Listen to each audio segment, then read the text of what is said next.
Oh. Hiya. Hiya, Audra. Hello. How are you? So you just made your presentation, and I got here a little bit late, confused, and found you guys and got started. It's my first time here at one of these marvelous demonstrations of the freedom and power of we the people. So you had a great commentary to the fine the tyrants that rule us. They think they do. Yeah. is the problem. Yeah, but, they're in charge, right? Oh yeah, they think. I mean, they just Brilliant. voted to keep the board chair, vice chair, and pro tem the same. So I mean, it's still a charade, which I called them out on that. But then they also were just honoring Martin Luther King Jr. and I was telling them how it was a disgrace to be doing that because you're actually doing a disservice to his legacy. And the people that are, fighting for freedom come out like the 10,000 plus people that were here on Saturday for the Freedom Revival to, fight for our own freedom. And so what they're doing is just actually really, see the shirt? Nice, he's wearing it. Freedom Revival under there somewhere, yes. But so, it's a theatrical show, basically, because, I mean, they know how they're going to vote if they were doing the right thing. I mean, even Joel Anderson voted to keep them as chair. It's like, if you know that what they're doing is even depriving you of a vote that you want to have, why would you continue to vote and keep them the same? Why wouldn't you say, no, I don't want them to be the chair? Instead, you're saying, no, I want them to be so things can continue like this. That's why it's a charade, because they already know how they're going to vote. They already know what they're going to do. And they just do this whole theatrics, to make it seem like, oh, no, we're just going to vote. I don't really know what I'm going to vote for, which is bogus. So we're just going to be calling them out all day. They cannot silence the people no matter what they do. So now, so this is your organization. The website's still in development, but there's a sign back there, SanDiegoStrong.world.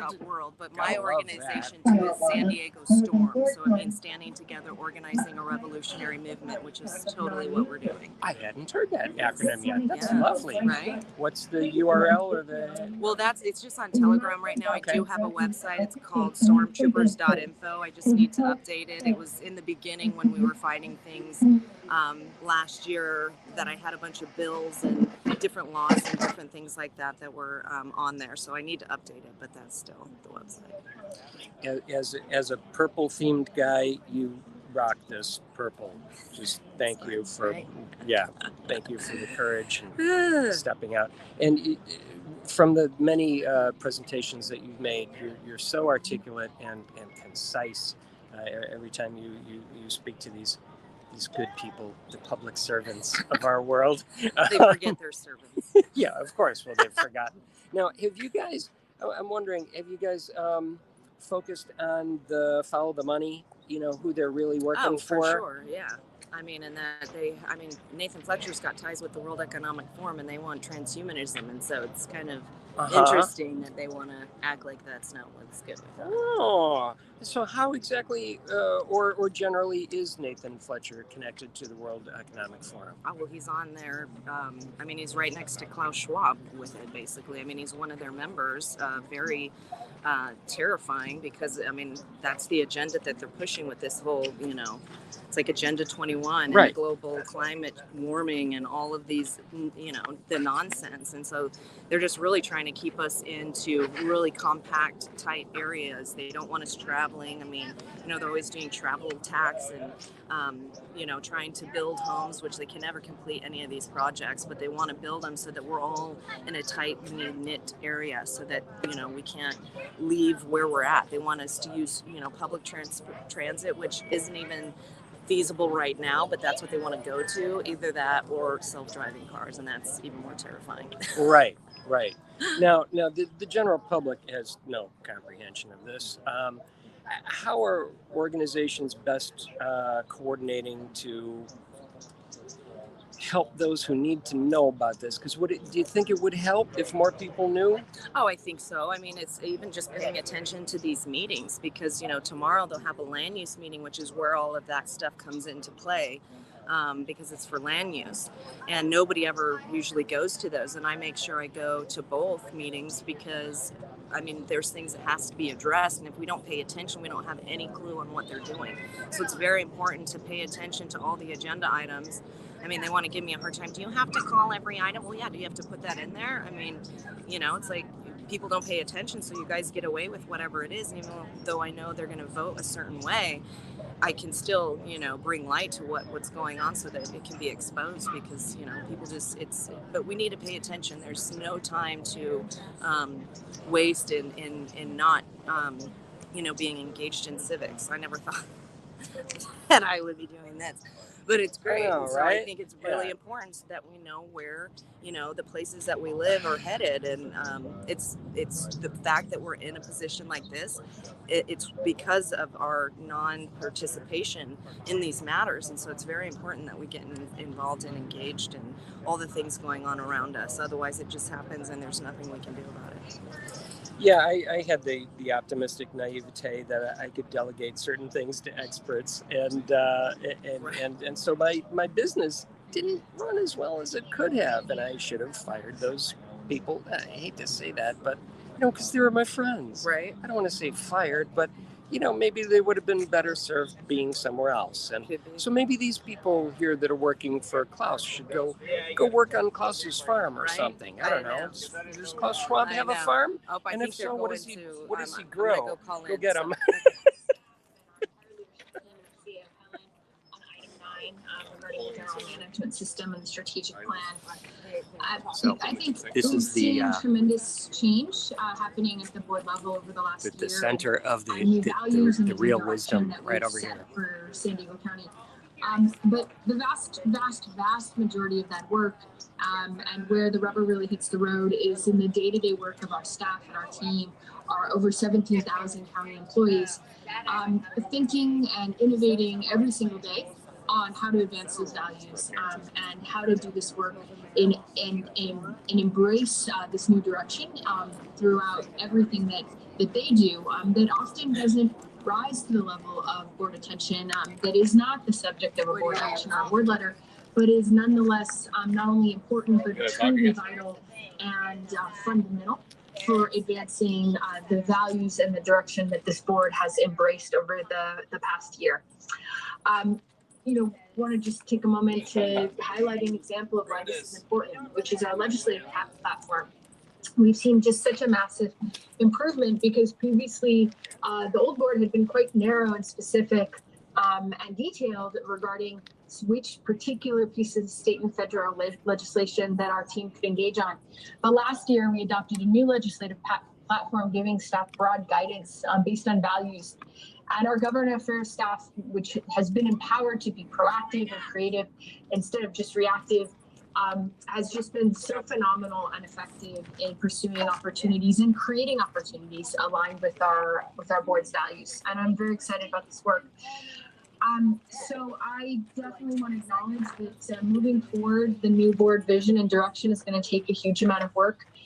This new management and operations plan reflects that, embraces this new direction and new vision, and really empowers our staff and our team, all of our employees, to think and act every single day in pursuance of this new board direction and the new board values, not necessarily needing to be reactive, waiting for board direction, but rather being able to embrace innovation, creativity, and being really proactive on pursuing our new board mission and vision and values. So I think it's just important to uplift this. I know that so often the focus is just on the work that the board does in terms of passing board letters and initiatives. And I think this is an opportunity to highlight and uplift the essential, vital work and leadership that staff brings to advancing the new vision and mission of the board. And I just want to say I'm just so looking forward to seeing what you all come up with. They said, thank you for commenting when my phone went dead. Thank you so much for your work in putting it together. Like this, it went silent and then said thank you for speaking, and now I can't. Can you call in from another phone? Thank you, Mr. Chair. I have no items to pull or comment on. I'll make a motion to approve the consent calendar. No comments. All right, thank you. We have a motion by Supervisor Desmond. We'll go to Vice Chair Martin. Thank you, Chair Butcher. I'm happy to second that motion. Yeah, they do. I just want to make a comment That's on item 3, and I am really looking forward Did it the first time, then they didn't like it. able Wow. to Well, that's a ensure violation that of Brown Act too, Proposition right? funding Yeah.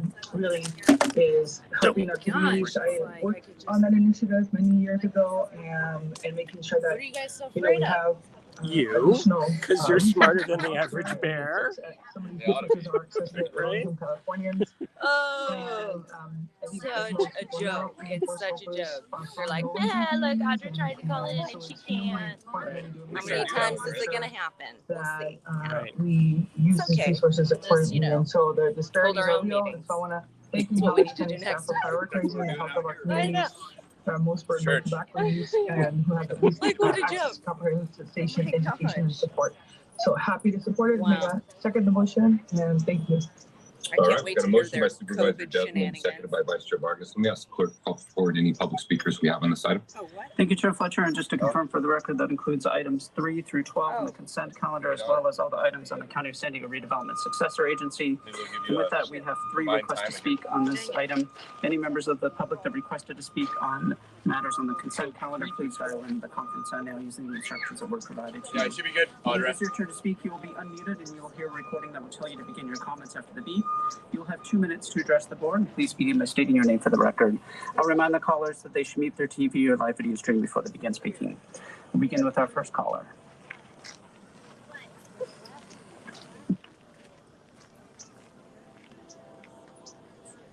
Good morning, I'm Leah Goodwin, Chair of the Commission on the Status of Women and Girls. Dear Chair Fletcher and Board of Supervisors, thank you. At the December 6, 2021 meeting of the Commission on the Status of Women and Girls, we just appreciate and support the recommendations to fill our 3 at-large positions. We are mandated to study and advise the San Diego County Board of Supervisors on areas of concern to women's rights and needs in San Diego County. A full commission of dedicated and diverse women will help us with this goal. Diane Bell commissioned to knock down barriers that young girls face in achieving equality in today's world. Dr. Rebecca Boyce, who's a mentor and tutor for survivors that generate hope, a safe house for women who've been sex trafficked, and serves as chair of our Human Trafficking Subcommittee.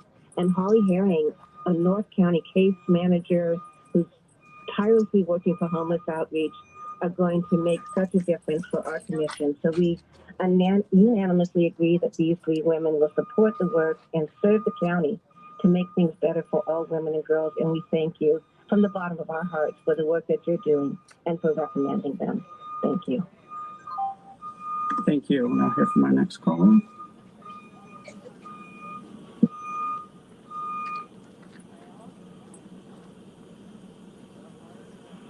Oh, it's crazy. This is Audra. So you guys are really messing with the technology, because I told him before, I told him, thank you for speaking. I didn't even get it synced. This is such a way to keep the people from addressing anything. You want to have a tobacco tax, and I mean, you guys talk about health and safety, and it's like, let's make money off of people smoking instead of, just banning it. Did she go that way? Bad things like toxins like going around. And do you want to spend all this money on neighborhood stuff and just allocate all these funds because you continue to keep us in emergency so you can, do whatever you want with your buckets of money? Well, what about the people fighting to save the county? Don't they deserve a cut to, continue fighting? Or is that not in line with what you guys want because it's, a way to remove you guys? When you talk about a county vision, it's almost terrifying to think about what your vision for the county is because of all the terrible things that you guys are doing to the people. I mean, your vision is to, keep people from redressing their grievances, kill people with vaccines, have people lose their job because they don't comply with your deadly demands. And yeah, here you're going to mess with my call again and probably say, oh, you're done. I mean, if you guys can't keep your technology in line, and you want to just silence the people, this isn't the way to do it, because you're just going to make the people really pissed off at what you're doing, which is far, it's just a disgrace. Delay. You guys make me sick. Oh my gosh, I could just vomit. Yeah, let's take a moment of silence for those who are dealing with the vaccine. Oh, there's a train. They take some silent moments. Thank you. That concludes request under the consent calendar this morning. All right, we have a motion by Supervisor Desmond, seconded by Vice Chair Vargas to adopt the items in the consent calendar. Ask clerk to please call the roll. Thank you. Supervisor Anderson. Aye. Supervisor Lawson-Ramer. Aye. Supervisor Desmond. Aye. Vice Chair Vargas. Vargas, aye. Chair Fletcher. Vargas, aye. Fletcher, aye. That motion passes unanimously with all supervisors being present and voting aye. We'll take up our first agenda item 13, an ordinance adding the new chapter to the San Diego County Code surrounding non-serialized firearms and the safe storage of such firearms. Gun violence is a significant issue that is facing our communities. We're seeing a rise in violent crime, not just in blue states like California, but in red states like Florida and Texas and other places. And when an increase in violence meets a ready available supply of unlicensed, unserialized, untraceable weapons that don't go through the normal background process, it increases the risk both to our first responders and law enforcement, but also to our members of the community. And that's why in October, Supervisor Lawson brought forward a package of gun violence prevention policies. Today makes an important step in our movement forward in these. This ordinance will address two major issues, the one that being of ghost guns, and the second, the safe storage of firearms. And both of these have the potential to save lives and increase the safety of our communities. Ghost guns are guns without a serial number or untraceable, unregulated firearms that I've heard directly from members of law enforcement present a clear and present danger that is impacting our communities. And by regulating the use and production of these weapons in San Diego County, we can prevent these weapons from being in the hands of those who should not have them. In California, we have a background check process, and it's common sense. It allows folks to own firearms. But it goes through the normal process of making sure that dangerous and violent folks who ought not own a gun don't have one, thus ensuring the continued rights of the rest of our residents to exercise their Second Amendment. This ordinance being considered today does a few things. It updates definitions regarding firearms to include unserialized ghost guns and parts. It prohibits the possession or distribution of parts without serial numbers. You had a good question. What was that again? It just makes no sense. They're talking about they need to reclaim all the unregistered firearms without a serial number. That's what the criminals have. They're not going to be able to get those. They don't know who has them. They're going to take ours and leave the criminals with theirs. When guns are outlawed, only outlaws will have guns, right? As a completed gun. So that vary from state law that was recently enacted. This ordinance also requires that firearms must be safely stored within a residence or accessory structure, including those firearms are unless they are within the immediate control of the authorized person. Safe storage is just a common sense, responsible requirement that has been shown to significantly prevent gun deaths from firearms getting in the wrong hands, particularly children, and it can help reduce suicide, other deaths, injuries, and accidents. And while state legislation has specific prohibitions from keeping unlocked guns around children, this general prohibition of unattended and unlocked guns goes further. And I think this aligns with what we believe are best practices. Before I turn it over to Supervisor Lawson-Ramer, I want to thank the leadership of San Diego City Council Member Marnie Von Wilpert and San Diego City Attorney Mara Elliott. They have both shown national leadership on these issues. We have recognized what they have done in the city of San Diego and sought to bring those incredible ideas to our county. And I want to recognize their leadership and pioneering nature of their work. And of course, I want to thank Supervisor Lawson-Ramer for her advocacy, steadfast support, and jointly working with our office on these issues till we bring them forward. I think this is a positive step forward in making our community safer. I urge your support, and I'll make a motion to approve the recommendations. And with that, let me go to Supervisor Lawson-Ramer. Thank you so much. Happy to second the motion. And thank you as well, Chair Fletcher, for your partnership and your leadership in bringing this initiative forward. And huge thanks to Mara Elliott and Councilmember Von Wilpert for your work at the City of San Diego that we were able to build on in putting this together. As Chair Fletcher mentioned, we are facing an epidemic of violence across the country, a rising violence that is fueled in large part by the ready availability of ghost guns.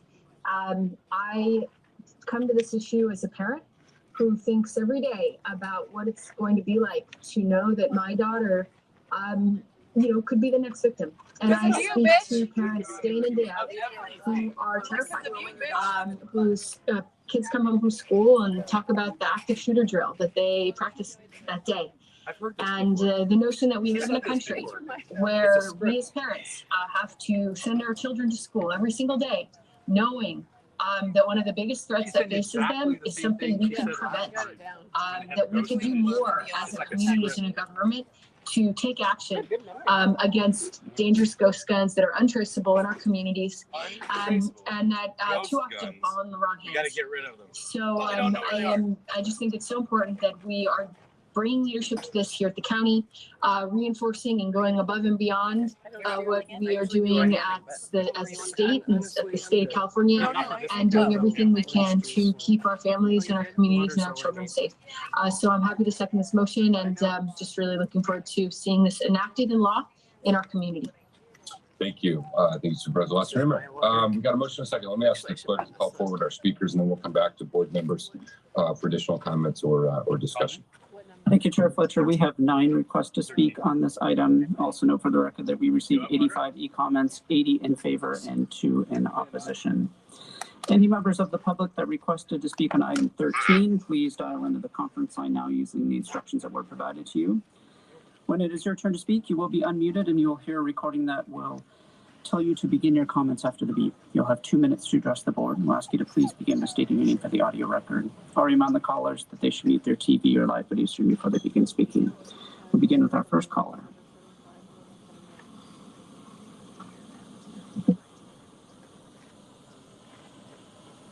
My name is Lori Van Morgan. I'm a resident of Carmel Mountain Ranch and a member of Moms Demand Action and SanDiegans for Gun Violence Prevention. I'm calling today in support of this ordinance because we are in the midst of a gun violence epidemic. The CDC just reported that the number of gun deaths hit an all-time high in 2020, and mostly due to an increase in homicides. 45,222 Americans lost their lives that year to guns, and that's the largest number ever reported. We can prevent more deaths by requiring gun owners to securely store their firearms when they are not in their immediate possession. Secure storage will keep children away from guns, preventing unintentional shootings like the one we saw in Chula Vista this past summer, which took the precious life of a 12-year-old boy. It will also keep guns out of the hands of individuals who have suicidal impulses and who have a greater chance of dying if they can easily access a loaded firearm. Secure storage can also stop the theft of guns, which are then used in crimes. Many stolen guns are obtained by those legally banned from having guns, and almost 70% of mass shooters obtain their weapons from the homes of family or friends. Secure storage can help prevent unintentional shootings, suicide, homicide, and domestic violence. Passing this ordinance is crucial, but what is equally important is making sure that the general public understands what secure storage is and why it is so necessary for community and family safety. I encourage you to not only pass this ordinance, but to commit to rolling out an educational campaign like Every Town's Be Smart for Kids to go with it. Thank you so much. Thank you. We'll now hear from our next caller.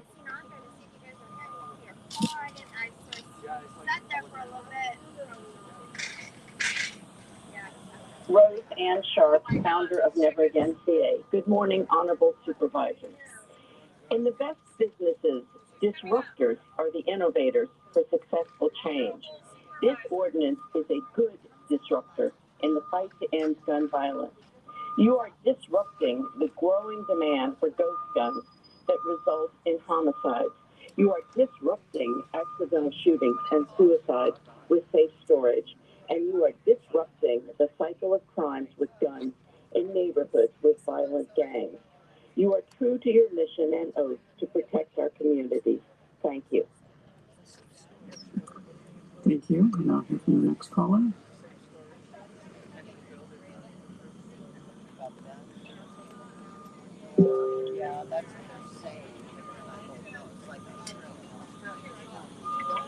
Audra, Tara, go above and beyond to protect people. Is that for real?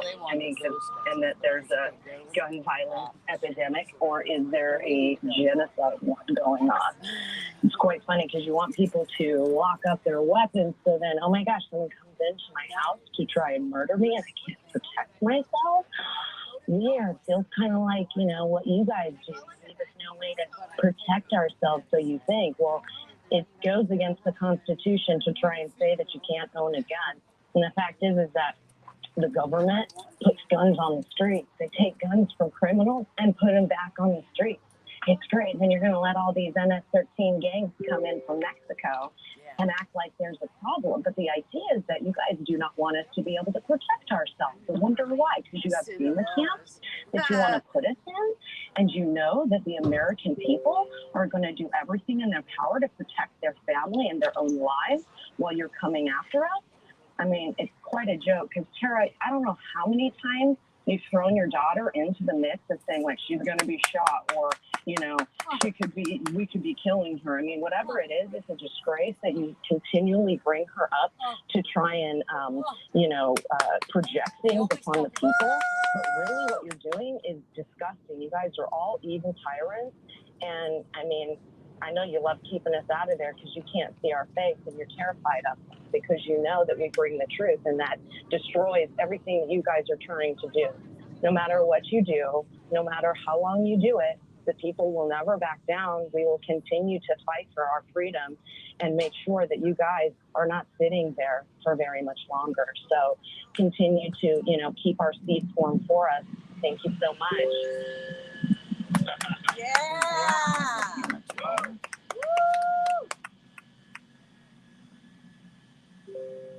All these kind of people always speak about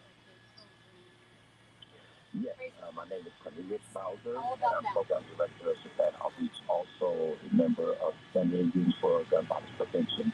And I'm here to speak in favor of this item 13 here. We just had 5 homicides over the weekend, and I can guarantee you that some of those guns that happen in some of those homicides that happen in black and brown communities are done with ghost guns or guns that have been stolen or taken from friends and family members. Good job. I love the bringing up the daughters because She does it all the time. they're so narcissistic. Yes, but she if her daughter hears this one day, she's gonna be like, "What? Why would you use me like that?" Every time, and she wants to be like, "Oh my gosh, my daughter. What if she? Ugh. What if you come and blow her head off?" I mean, that's literally like, what? Like, who says that kind of stuff? These people are evil. They're evil, and they have to go. Parents just trying to get every other parent Yes, and they're projecting things like, "Oh my gosh, we got love. We're done with the fear." yeah," and she's, "I'm gonna go above and beyond to protect the people, all while we kill them." So I guess everything is inverted. So protection means destroy, right? Yeah. Absolutely. Everything's opposite. This is 1984. I know. COVID 1984. There's a sign. Check this out right here.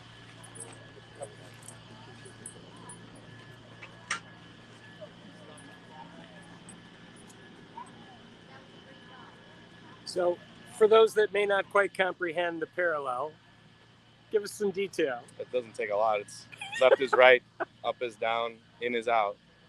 Everything's inverted. Yep. All the grammar, all the wording, the Ministry of Truth. Remember that? Yep. Joseph Goebbels. Yep. Remember him? Yeah, Yep. You'd be really happy right now with these guys. They're running this show. Yep. What you got? Some new math? This is simple math, and we got to start catching on. And I suggest anyone would see the discussion interview with Robert F. Kennedy and Catherine Austin Fitz. Go to the children'shealthdefense.org and listen to that interview. And you've 2 great minds, 2 great Americans, pro-freedom, pro-constitution, good students of history. And of course, both of them have a great intellect and great hearts and great souls. And they're fighting for the future of this nation and the world.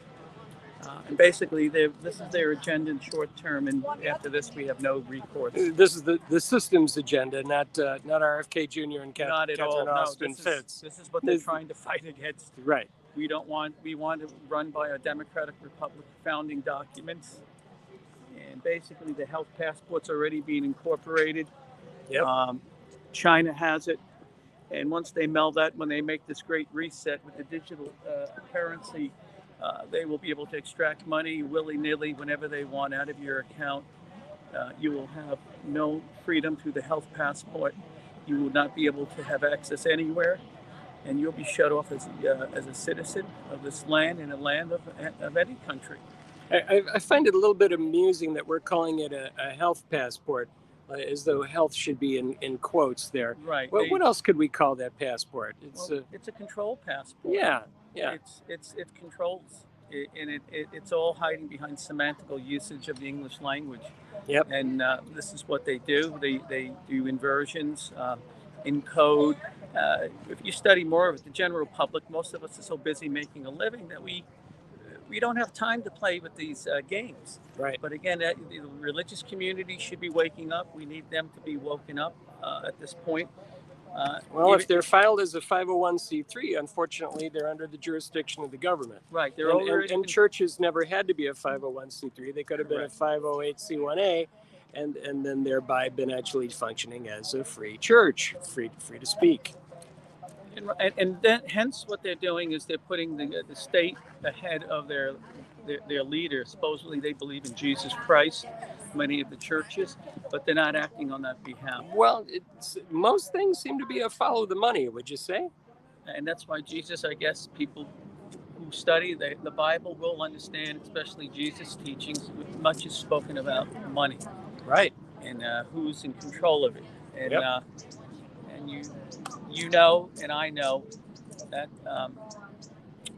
he also said the truth will set you free, and I guess that's what the freedom movement and patriot movement is trying to educate folks very rapidly, because many of these plans have been in planning and in operation for years.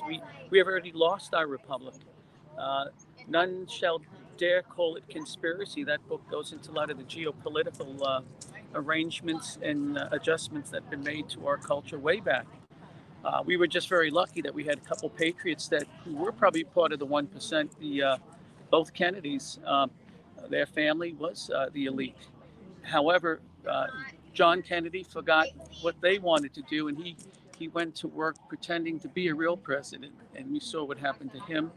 And Catherine Orson Fitz did point out that the emboldenment of evil was very much synthesized after the 1960s, when they realized that they were able to kill John F. Kennedy, Malcolm X, Martin Luther King, and RFK, Robert F. Kennedy, all without the real perpetrators ever going to prison. And they, the THEY, we know who they are. They've always been in control for quite some time. And unfortunately, we have to wake up to this very ugly nightmare if we're going to try to bring people together to try to repel this and to come against it. Another great website is Deborah Tavares. She talks about the incorporation of U.S. Inc., which means we're running under corporate law. We don't have a democratic republic here in the United States. And I would suggest anyone to go see the document she presents on her website that shows the actual tyranny that's instituted by even the branches of our defense, our branches of defense, the Navy, U.S. Navy, the Air Force, the NASA war documents. Many things committed to paper that have claimed what we're experiencing now has been already written, and it's a document for all to see. And they've been leaked many years back. But the censorship is complete, and they know how to roll it out.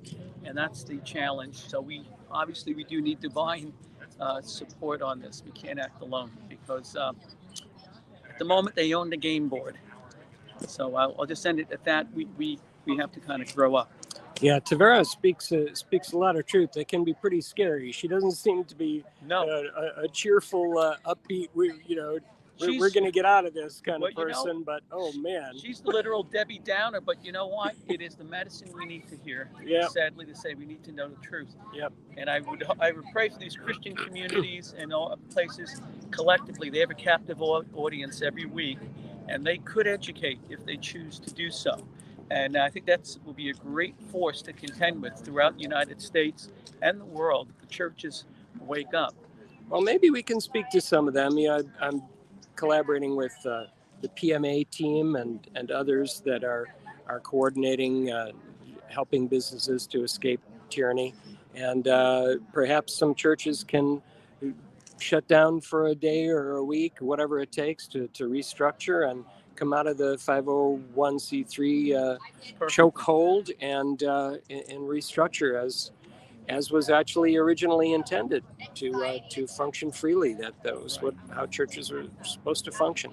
And and the dilemma today is this all this technology and health technologies they're injecting into people.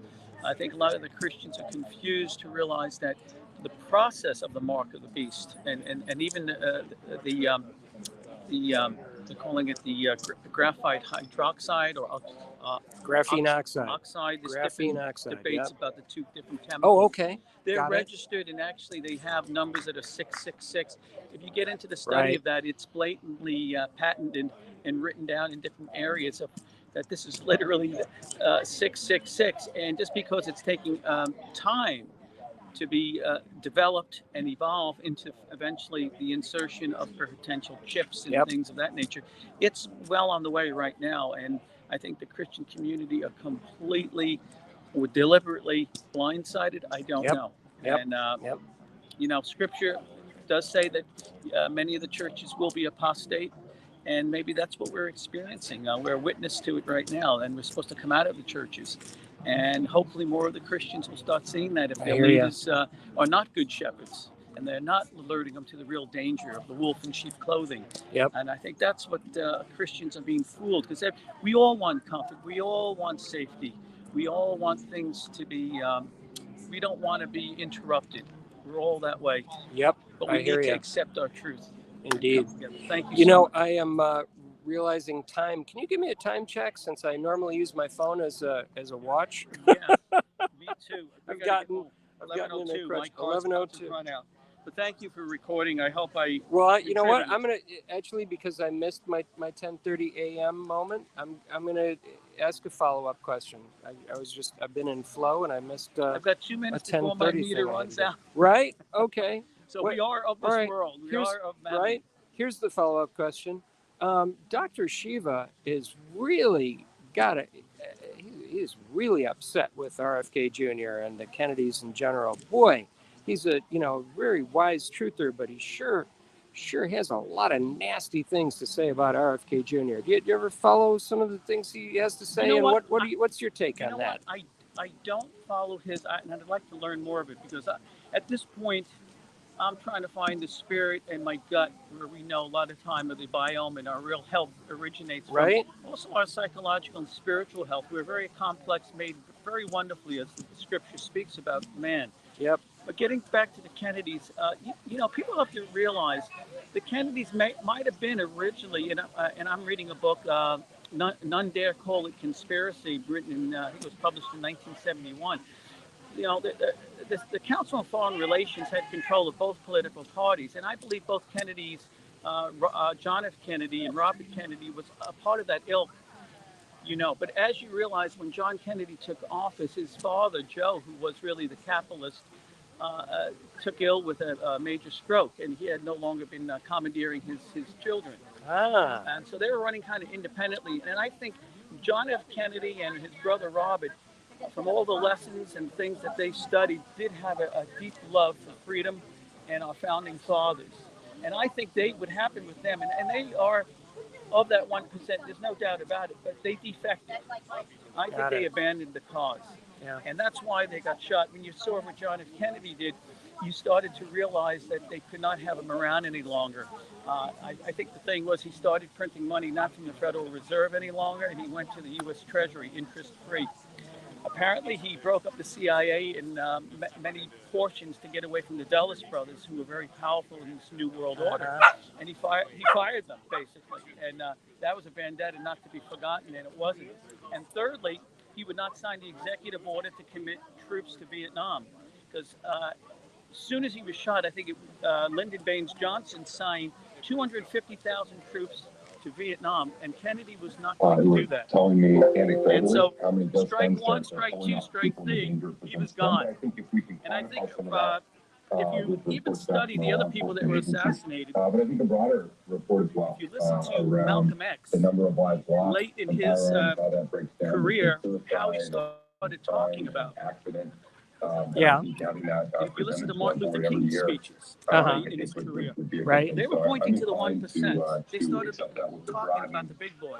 scope of Right. that one, It was but let me ask the unacceptable. seconder of the They were motion starting to and my colleague educate separate people to if the she's truth. okay with that as well. Right. And Definitely, they could not have I would agree And with the finally, Robert direction, F. Jeff Kennedy, they Fletcher. knew he was going to come back to the You know, vengeance for his brother know and for that justice. data And I believe Robert F. analysis, Kennedy public policy has knew a lot about the long been a CIA. priority of mine, And even coming Robert F. from Kennedy academic Jr. now, I background, believe, wrote a book certainly think referring to that parts of the being CIA able and to on its analyze what's happening in our Shall we walk to our cars and deal with our parking?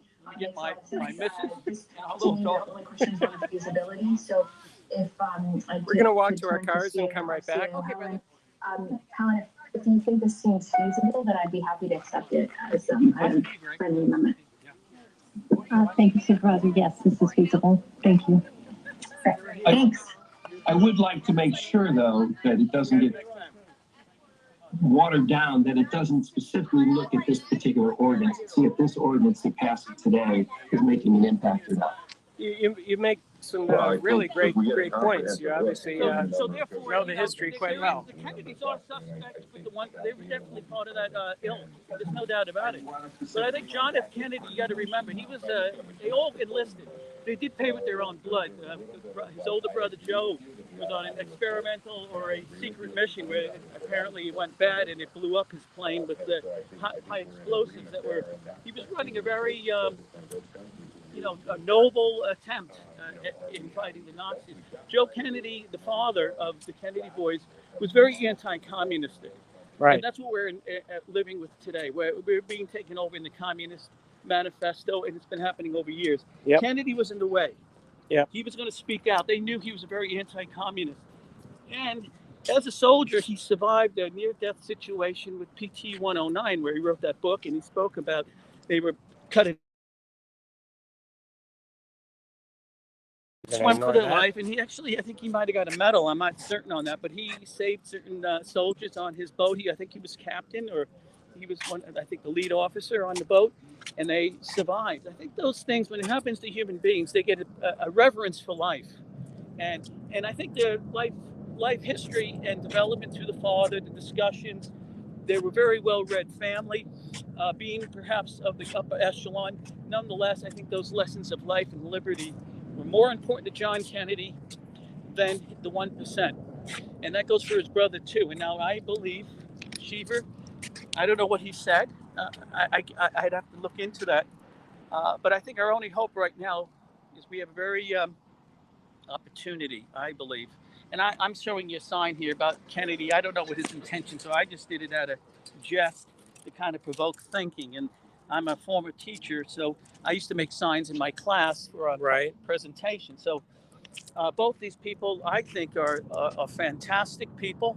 Yep. And I'm just suggesting that people do need centralization. People do need leaders. Absolutely. And this is the thing we need to galvanize and pull our forces together. We have very little time with this sinister plan that's coming in the final chapters. And I think both these people understand the scope and the size of what we're up against. And that's why I basically suggest we can't have someone who needs to learn everything over again. We have years, perhaps months, who knows. I don't even know if we have 224 right ahead of us. So, yeah, indeed. So that's my perspective personally, is I think we need to go with our top guns right now. And I think Robert F. Kennedy Jr. has... you got him? Can we keep walking? Yeah. Robert F. Kennedy Jr., he's been the black sheep of the family. And they and I think anyone who has suffered, and I think that's all a bit synonymous with, even with Western values, Judeo-Christian values. This way. Suffering, I know most of us in contemporary society say, what's the use of suffering? It has no great function. We have to eliminate it. But you know what? The suffering of this right now brought people together in the United States, here in San Diego, that never would have met before unless we found this tyranny at our doorstep. Yeah, and we're everywhere. And I think people are starting to see the value of it. And I think Big Brother or our government's starting to realize that if this force comes together, they're in big trouble. Now, we know there are great weapons and technologies that we've been locked out of. although we've paid for it generation after generation. So on our dime, they've exploited, and this is what we have to find out and rapidly come to grips with. These people have they've got generations invested in this point that we're experiencing right now. They're not easily going to give it up under any pretense.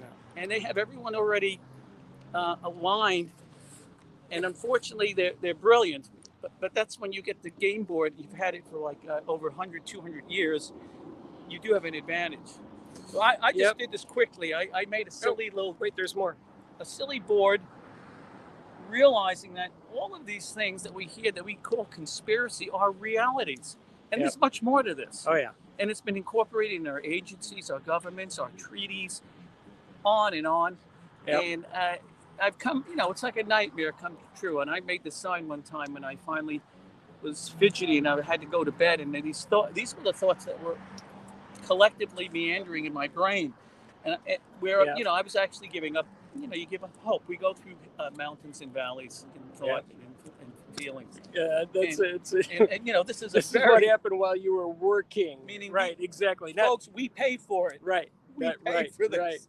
And we don't know anything about the New World Order, Klaus Schwab, the CDC, FDA, NIAID, the NIH, Bill Gates, Fauci, censorship, the World Health Organization, 5G, 6G, 7G, geoengineering and chemtrails, and all of these Agenda 21, these smart cities, sewer to tap. Let's talk about that in a second. Cancel culture, fourth industrial revolution, space weapons, and transhumanism. That's quite a package. So, what is sewer to tap? I haven't heard that phrase. Because of this, Deborah Tavares has been. I know what you mean. Revealing this. All through saving the planet and the resources is finite, and this is the global, the global warming mechanism that they had agreed upon, because they didn't want to fight world wars any longer, overt hot ones, because it was too costly. So that all these different councils and groups and Rothschild and other families, in Council of 300, I mean, you could go on and on, the Club of Rome, all these organizations, at one point there was a consensus, as I understand it, as it's been explained to me from listening to these folks, that they made an assessment that they needed to find a real good evil villain. And what it was going to be was not going to be perhaps a philosophy or a nation or an opponent, but it would be the planet and the universe itself. And G. Edwin Griffin is a great guy to listen to. Friend. He was just interviewed by Del Bigtree. Bless you, Del. I know there's a lot of people saying we got to move this agenda quickly to keep up with these folks, but that was a beautiful interview, and it made most of us cry. Because I think that's what we feel when we hear truth. So did they address that phrase, sewer to tap? I'm still trying to figure that one out. That would be stopthecrime.net. That's Deborah Tavares. Deborah Tavares. She also has another website called primarywater. .org, was it .com? Primarywater.com, I think it is. And what they're speaking about is water is not scarce.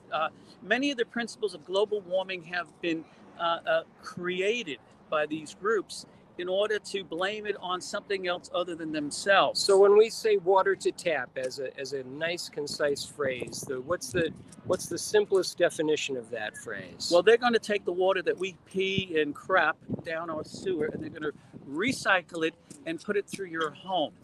And that's what we're going to do to save the planet. Right. It's so the philosophy is a corporate repackaging of waste as potable water.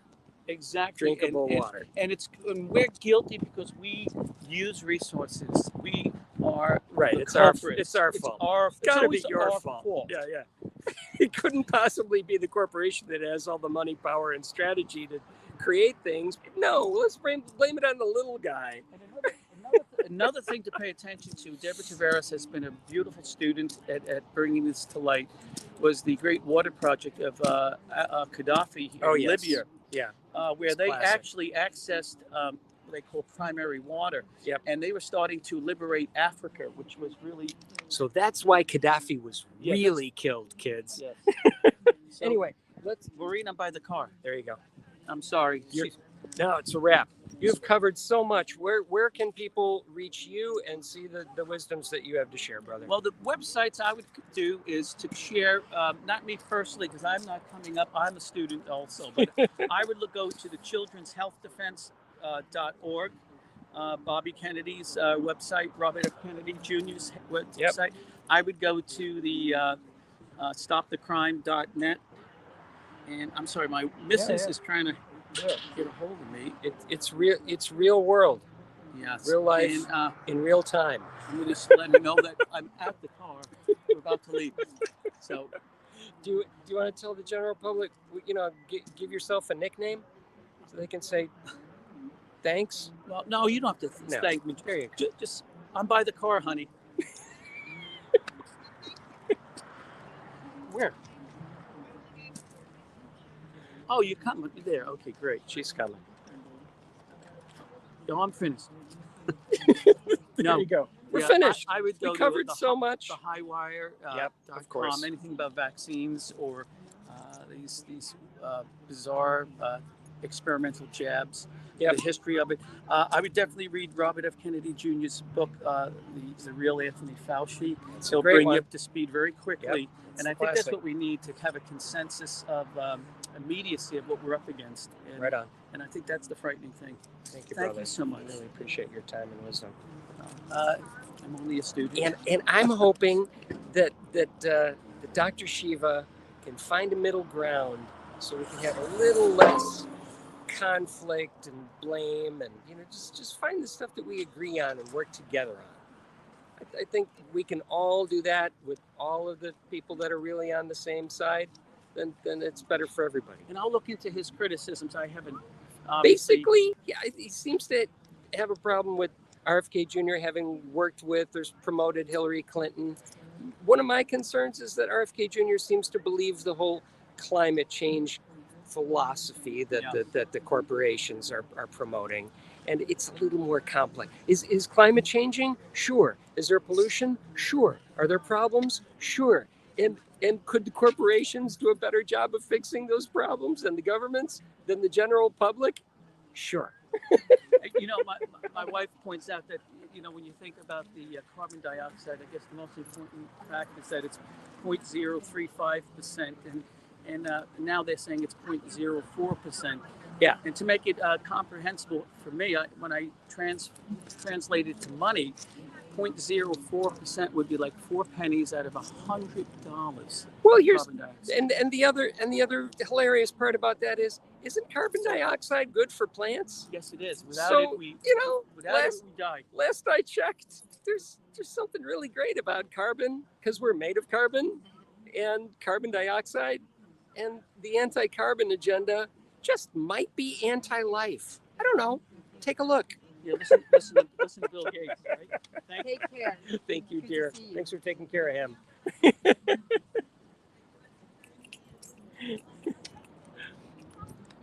going to keep rolling live here as I head over to check my meter in my car. Kind of lost track of time there. But thus far, we've all been really feeling protected.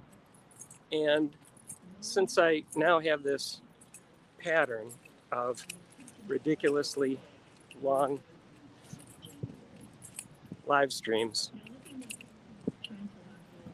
a little worried about what that vehicle might have been. Is that a ticketing vehicle?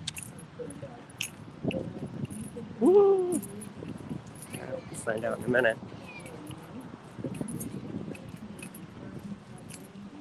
I'm new to the neighborhood. Tending to miss a detail here and there. And I see no tickets. Yay. So I can just feed the meter a little bit more. Okay, good. Once again, we're blessed by marvelous serendipities. Okay. I'm gonna just set the tripod down here for a moment.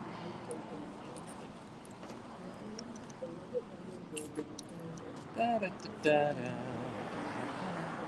Very nice view of our beautiful government facility. So as our work and our teams expand,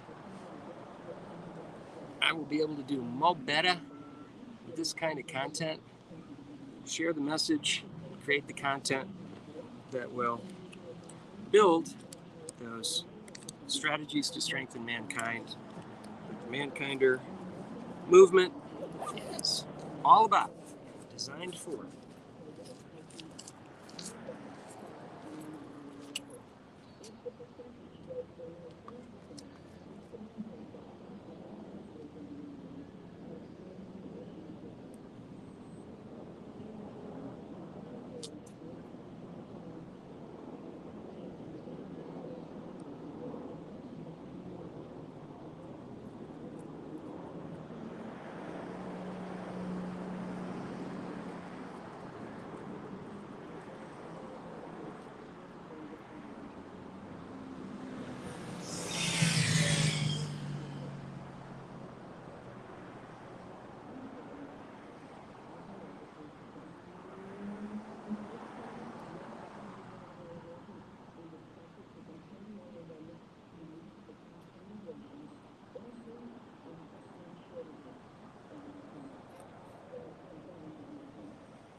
Okay, that's done. Now we can move on. So, we're going to walk back over toward the big building, and let's get a better, more accurate naming for it, shall we? We were speaking of it very casually before, by the way. Take a look. There it is. It's still there. So this is what we did on Saturday. And the flyer is still here. This was quite a day. Oh yeah. Right here.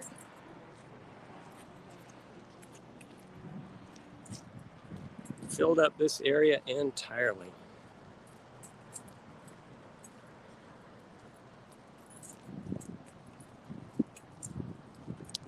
It's been an honor to collaborate with these great people of San Diego. Frankly, I have felt more.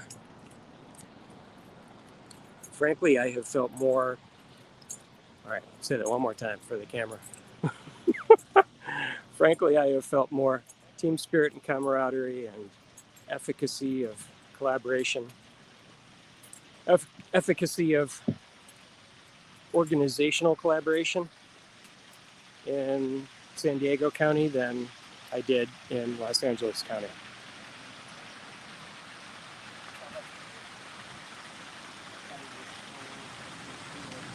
And it's beautiful. This area around Waterfront Park is just gorgeous.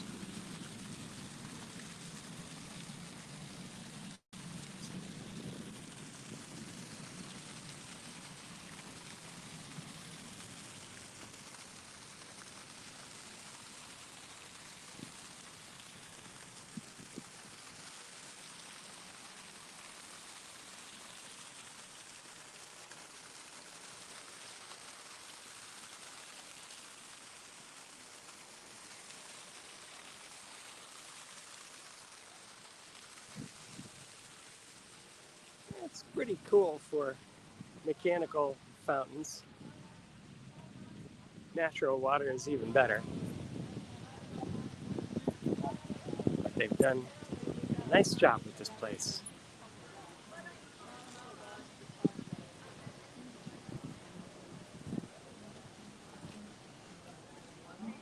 Hey, hey, hey.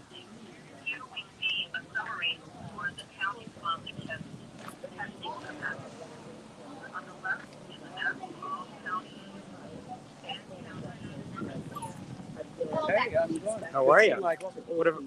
What did I miss? I walked away for a bit. I don't know. Here we see a summary for wastewater. the county-sponsored test Are you testing filming for a capacity. documentary? Yeah, we're On live. the left is a map of all Wastewater county management, and county the COVID partner thing, testing sites. unvaccinated people are a On the problem. right is a breakdown of the type of sites. This month, Just another day. there Yep. are a total My of pleasure. 23 Glad to be county-sponsored testing sites with a total weekly capacity of over 47 tests in January. Actually, over 51,000 tests were administered the first week of January, exceeding this capacity. In December 2021, over 68,000 tests were administered at county-sponsored sites, and that was about 10% of the total 699,000 total tests performed in the county last month. In the last few weeks, the county has taken creative and aggressive actions to increase testing capacity. Starting last week, we have increased the number of available appointments by 8,000 We don't even get a phone call over back. the month We of call, leave a December, message, we don't hear facilitated an anything, increase 3-4 in days. walk-up activity And by by then the 8%. patient is either in the Set ER, note, yeah, or the patient as well, because, you know, yes. Because you have to call through the county in order to get it here in San Diego. Yeah. And additionally, we have requested and received staffing assistance for our vaccination sites, which allowed us to move staff to support. But I also heard that it has Can surge and sites can be very busy. Yeah, we did In know some that. cases, Yeah. we have had a 1 to 3 hour wait time at some sites. For Yeah. all available testing options, however, please visit the County of San Diego's COVID-19 website. Yeah. Finally, And we people who encourage had everyone to COVID, be they COVID safe. donate and they To have the protect antibodies yourselves to and be able others, to get we somebody recommend who. you take the following actions. Wear a well-fitting mask, especially when indoors and around others who are not household members. Limit indoor activities But where it's a possible, needle in a especially if haystack to get vaccination it for a status patient of who others has is COVID. unknown. Because you have like If you within have a 10 symptoms of day COVID, of being diagnosed and 19 being sick or another in order to respiratory get it. infection, Because it works please best within stay that home 10 day and follow frame. current That's when isolation you're guidelines. Yeah, that have but it's been impossible to released get until here. It's you are easy in better. Orange County. Don't go But to an here, emergency department absolutely for not, because it's ran by COVID-19 her. testing. So it's That called is Comirnaty. very That's important. impossible to get here too. To reduce What? the The chance of Comirnaty, getting that's the one that was infected the or Pfizer drug that having was severe approved by the outcomes, FDA supposedly. please get all That recommended one's doses not of the available. COVID-19 But their other vaccine. vaccine, A they say booster is a dose clone is of it. now recommended They won't tell us what's to in it. provide further Um, protection. You can get that And one. finally, problem. COVID-19 is not Yeah. the only respiratory virus currently just felt- circulating in our Yeah, you're community or throughout the country. It is important to also get the flu vaccine. You can get the flu vaccine through your provider or a local pharmacy, and it is available at no cost through our County of San Diego immunization clinics at our regional public health centers. Now, please welcome David Estrella to update you regarding our public health hotels. Thank you, Dr. Wooten, and good morning. In response to the COVID-19 pandemic, the county established the Public Health Hotel Program. The isolation and quarantine component of this program was established to provide isolation and quarantine for individuals confirmed or suspected of having COVID-19.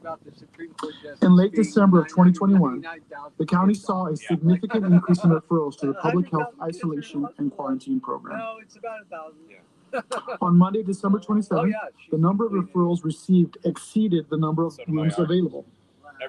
As the need increased for isolation and quarantine rooms, the county added capacity with a second hotel, which added 40 additional rooms on January 3rd, 2022. This includes the necessary personnel to provide the necessary services for the hotel program.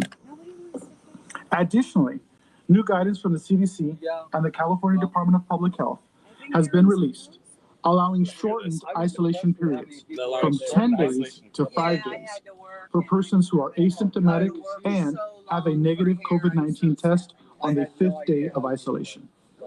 This change will allow rooms to become available sooner for those newly diagnosed individuals. The county will continue to seek additional room capacity as the need arises and continues to work closely with our city and shelter partners to support their efforts in providing safe isolation for those who have tested positive for COVID-19 in congregate shelters. In addition to the isolation and quarantine hotels, we continue operations of the high-risk hotels. The purpose of the high-risk component is to provide non-congregate shelter for persons experiencing homelessness who have underlying medical conditions associated with higher risk for severe illness from COVID-19. There are currently 117 households with a total of 137 people in the hotels utilized for high-risk guests. FEMA reimbursement is uncertain after March 31st, 2022. We continue efforts to wind down the high-risk hotel program, ensuring that all households are providing housing-related case management services to assist in identifying permanent housing or longer-term shelter. Nearly 70% of households have been linked to rental subsidies, primarily through the Housing Authority of the County of San Diego.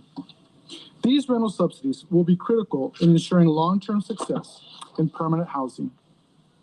Additionally, we continue to work with our city partners, the Regional Task Force on Homelessness, and other partners to identify housing or shelter resources for those who do not transition to permanent housing by March 31st of 2022. I will now turn it over to Amy Thompson. Thank you. Thank you, David. The county's weekly spend rate for its COVID response still hovers around the $5 million mark, but has crept back up over the last few weeks. The last number reported to your board on December 7th was $4.9 million, and the most recent weekly spend is estimated at $5.3 million for a $400,000 increase. The largest driver of the increase is in contracted testing, which went up by almost $300,000, aligning with the increased demand and increased number of cases. There are also increases in overall county staffing costs, with a slightly greater number of hours allocated to the response during the most recent update.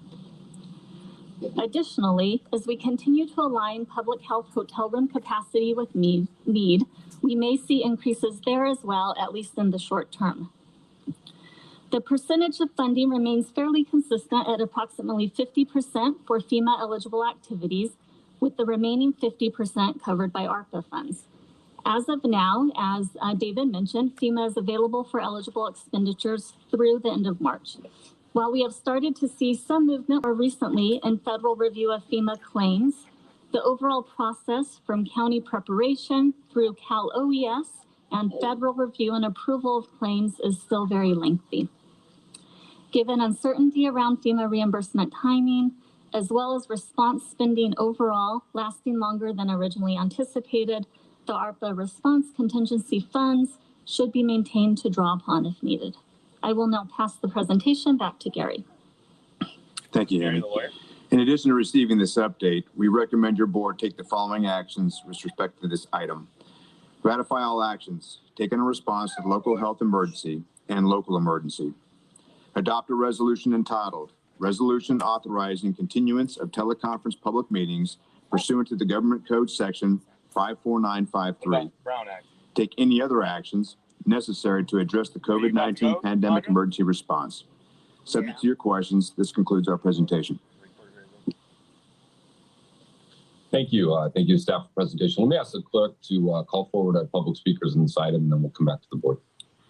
Thank you, Chair Fletcher. We have 18 requests to speak on this item by phone. Also note for the record that we received 85 e-comments, 23 in favor, 59 in opposition, and 2 neutral. Any members of the public that requested to speak on item 14 by phone, please dial into the conference line now using the instructions that were provided to you. When it is your turn to speak, you will be unmuted and you will hear a recording that will tell you to begin your comments after the beep. You will have 2 minutes to address the board, and we'll ask you to please begin by stating your name for the audio record. I'll remind the callers that they should mute their TV or live video stream before they begin speaking. We'll begin with our first caller. How long is the delay? They're cutting them too off. Lana Cotton, doctor's advice.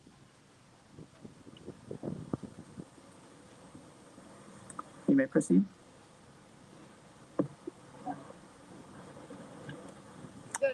Lana Cotton, you may proceed. Wow. We can't hear you on this end. Perhaps you muted your device. She had good points. They're purposely not letting it go through. This is ridiculous. Go to the next caller. What a complaint. After this is over, file it immediately. What? Mike Barolo.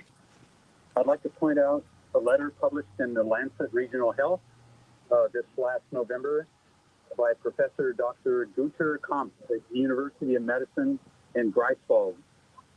This is in Germany. High COVID-19 vaccination rates were expected to reduce transmission of SARS-CoV-2 in populations by reducing the number of possible sources for disease transmission. Kamp, however, points out recent epidemiological data suggests the relevance of COVID-19 vaccinated individuals is increasing. The UK reported secondary attack rates among household contacts exposed to fully vaccinated index cases was similar to household contacts exposed to vaccinated index cases, 25% vaccinated versus 23% unvaccinated. 12 of 31 infections in fully vaccinated household contacts, 39% arose from fully vaccinated epidemiological linked index cases. Kamp emphasizes peak viral load did not differ by vaccination status or variant type. In Germany, the rate of symptomatic COVID-19 cases among the fully vaccinated was reported weekly between July and October of 2021, increasing from 16.9% to 58.9% for ages 60 and older. In the UK, between week 39 and 42, over 100,000 COVID-19 cases were reported among citizens of 60 years or older.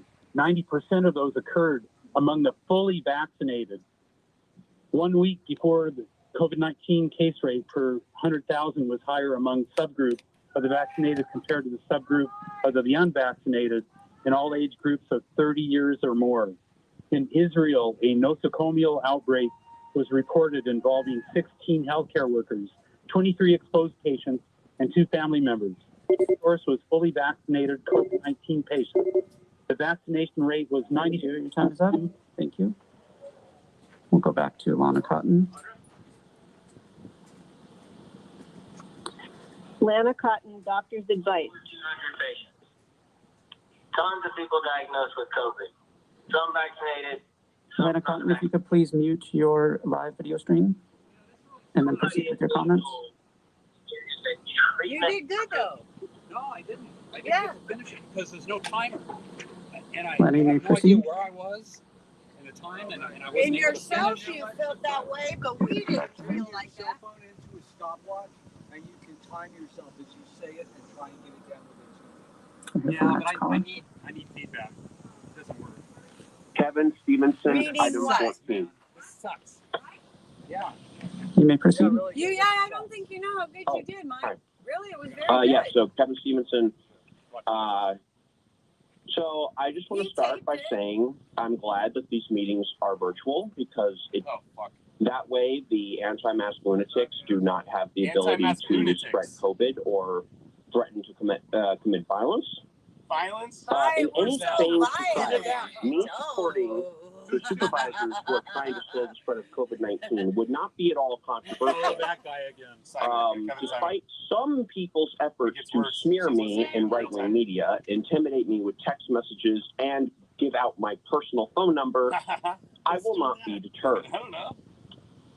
And I would just like to say, regarding the 1,000, not 15,000, as that clown earlier said, 1,000 people who showed up to that rally, the death cult rally on Saturday outside the county administration building. You know Go when F someone yourself. stoops calling you names. No, I'm serious, because Omicron is ripping through the county, and people are getting sick left and right. I know people who got sick, who caught COVID, who were fully vaccinated, and had they not been vaccinated, they probably would have had to go to the hospital. Thankfully, they didn't. So to take USI and their minions who have a problem with what I have to say, they can eat my ass. I'm glad to see that everyone is safe in different rooms. I'm glad this meeting's being held virtually, and I would just like to say that keep fighting COVID-19 effectively, and let's do all we can to slow the spread. Thank you so much. Sit down. Thank you. We'll now hear from the next caller. That's all he's got. Wow. Wow. What a pack of lies. Amazing. Consuelo. Hello? You may Can I proceed. speak? Yes, please proceed. Okay. Hi. First off, I'd like to say, todo en my favor, todo que la Nora dice es pura mentira. Ella necesita cambiar su comida y dieta. No ponga cochinada arriba de la boca o dentro de la boca con los vacunas. Okay. Another thing I wanted to address to the people was, Vilma, based on our wastewater surveillance, what the actual F? Wake up, people of San Diego County and the planet. This shit is getting scary. And they are surveilling your shit and your dookie. What is going on? This is not normal. Humans of the planet, you need to wake the freak up. We need to come together. Understand that what they are doing is absolutely wrong. I had so much more to say, but I wish I was in there looking at your faces. But actually, no.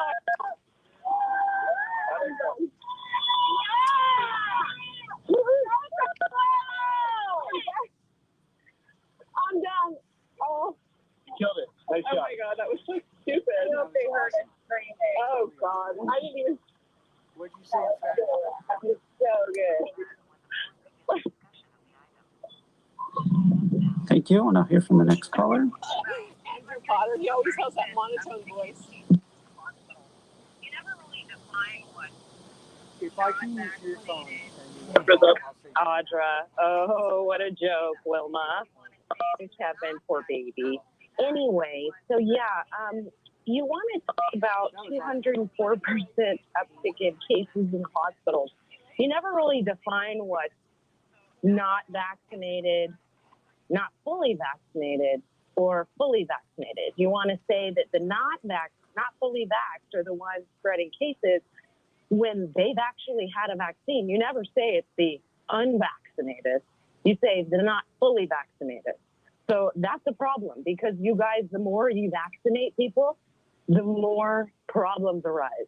You act like it's the unvaccinated that are sitting here spreading stuff when it's the vaccinated, and you don't even want to address that. You don't want to address people that have actually died from the shots either, which is completely ridiculous. You had some thing last month saying, oh, we're going to bring up what's going on with the vaccine. But yeah, but you didn't say any deaths. And if you go to a vac site, you ask them if anybody has died, they tell you no. They don't even know about theirs. There's over 20,000 people that have died in the U.S. from these vaccines, and you don't give a damn. You want to sit and talk about, oh, we're so worried about it spreading, and we need to get vaccinated because it's working. Yeah, it's working. It's killing people, and it's not protecting anyone from anything. Even Gary, I was just talking to you outside. You said that you're going to get another vaccine so that it will protect, so that the symptoms you don't have, it will help you with. That's like I should go get an abortion even though I'm not pregnant, just because. Does that make sense? No. But neither does anything else that you guys do. And Jim and Joel, I know you're going to want to continue to vote this through because $5.3 million a day? What? I mean, a week, whatever. It's regardless. It's $5.3 million that you guys continue to just like take our money and spend it to kill everybody. If you really cared about people, you would look into what these vaccines are doing, not push them like you're peddling heroin. It's ridiculous. And these people can call in and ask me, oh, so Thank you. whatever. We'll now hear from the next caller.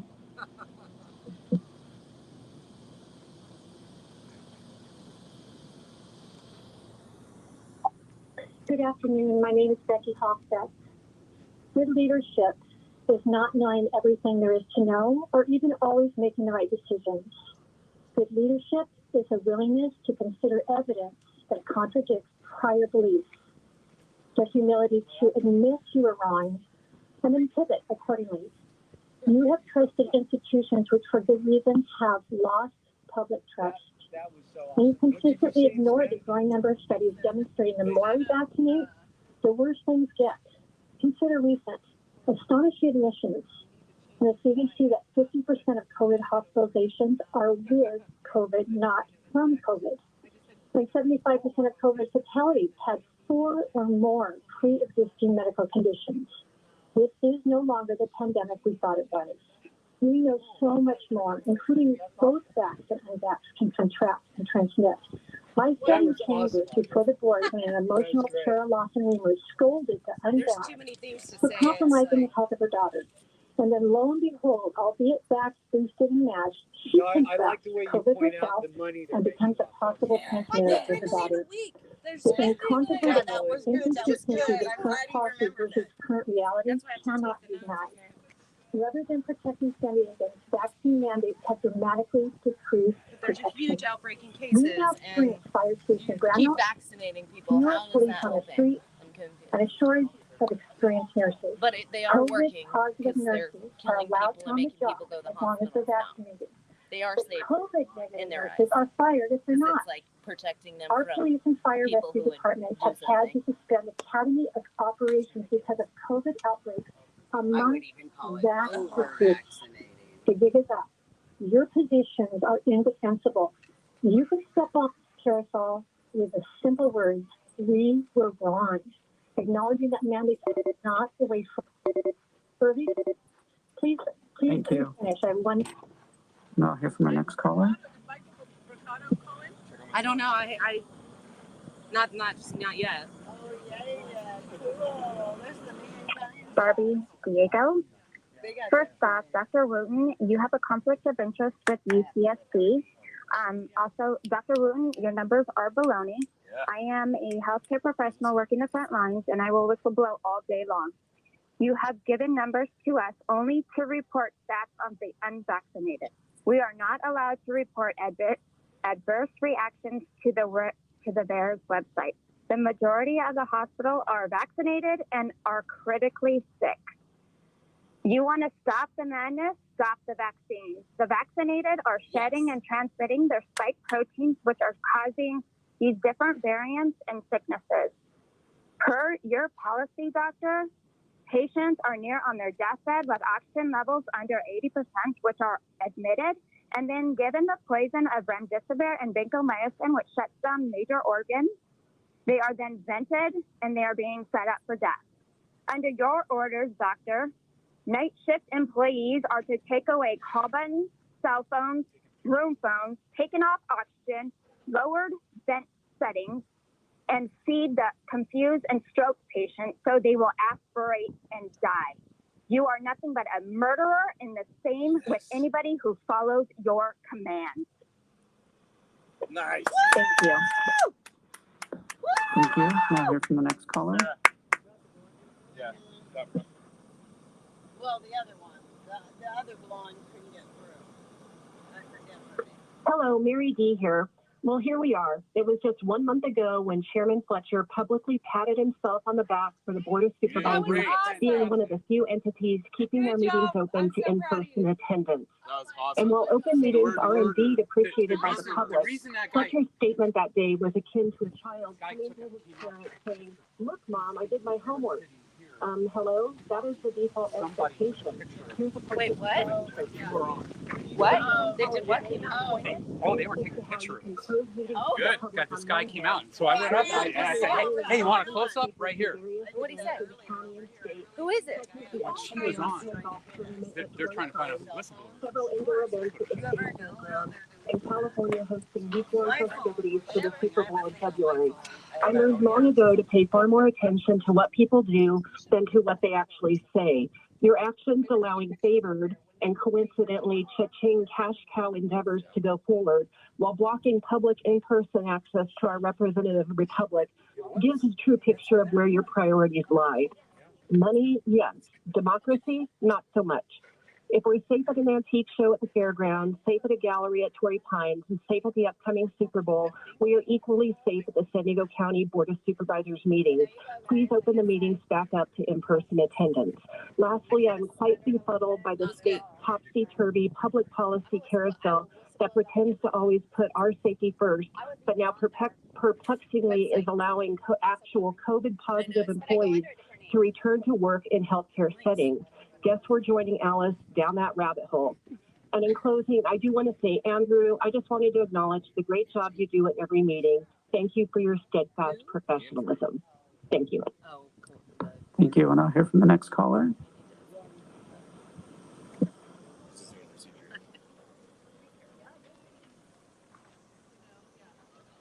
I have a presentation. This is Robert Wellstamp. Thank you, Mr. Wellstamp. We'll pull up the presentation that's showing right now on the first slide.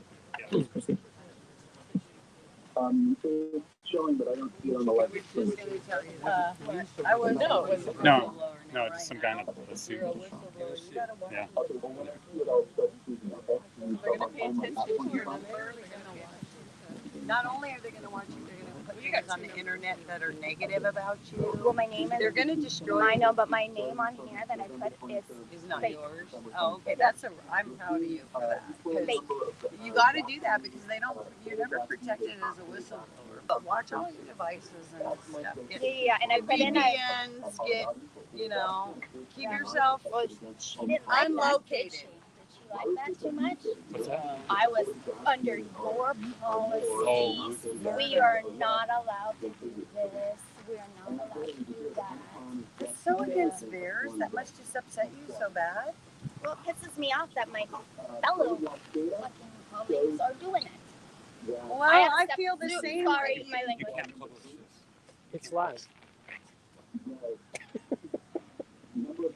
No, take I it down later, but understand it's that. live. It's weird how they can kind of go against you, even knowing Let what's everybody going know. on, just to save what? I don't care. I was already on Stu Peters. I'm going on Friday. I'll be on Children's Health Defense, and soon I'll be on Tucker. You'll be fine.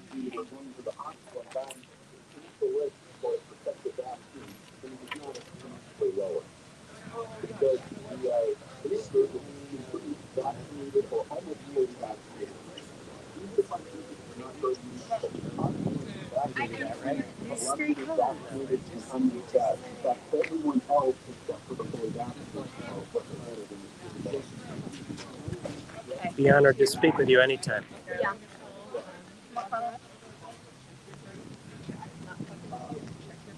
Before you take off, just test it. I talked to you, Mama. That's why I say, hey, did you check your brakes? Yeah, check my brakes. I put my Check your brakes. My name is under different. Like I use the. Okay. Well, they can still. I mean, if you use your phone, I never try to lock your phone. If you can't block your phone, We'll now go to the next caller.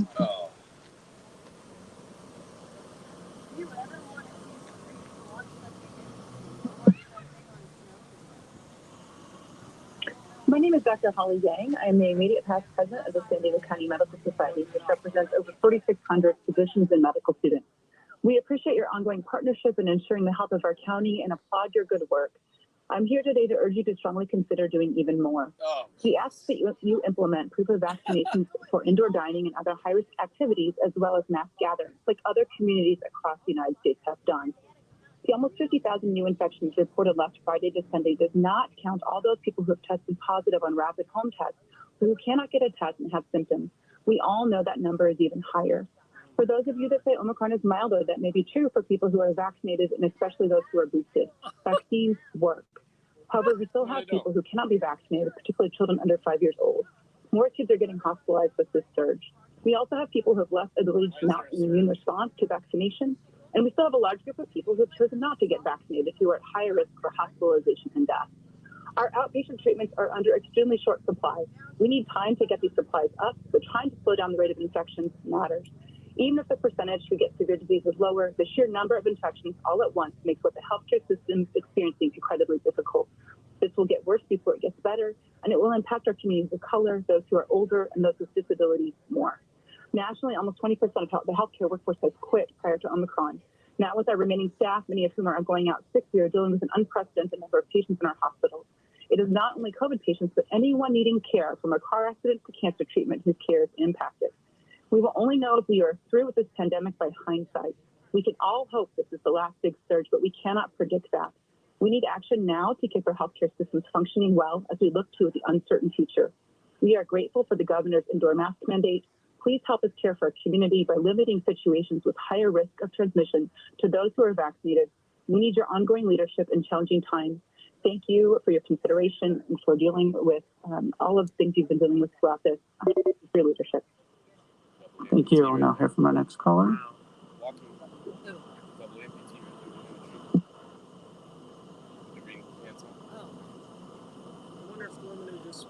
Pam Tortorisi, Agenda 14.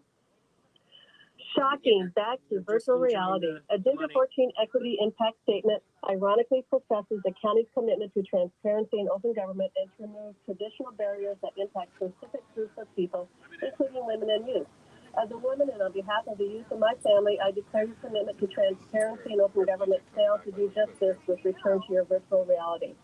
More science and data has been documented by reputable sources and is available for all to do their own, to quote the esteemed chair of the BOS, FN research to confirm the vaccines and masks are not dramatically effective as purported.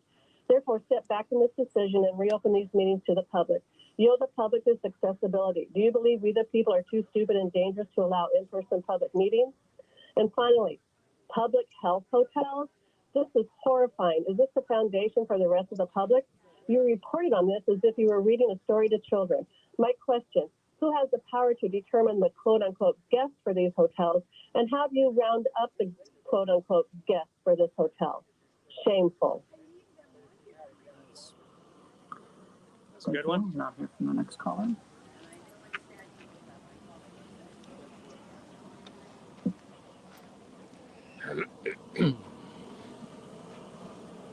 Hi, my name's Karen Vogue, and I'm talking on item 14.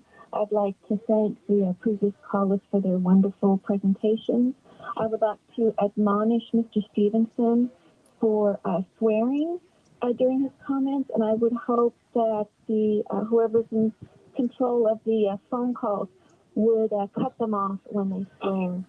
I would like to point out that on the COVID watch, the data for deaths for children ages 0 to 9 are still 0, and the cases are 38,881 cases. So this disease is not a threat to our young people. There's still only 2 deaths for children ages 10 to 19, and that number of cases is 63,918. The cases are going up, but what is important is hospitalizations and deaths. And it doesn't appear at this time that those curves are following the number of cases. I would ask the county supervisors to vote to stop the emergency authorization and to continue to have the meetings in person. Thank you very much. Thank you. We'll now hear from the next caller.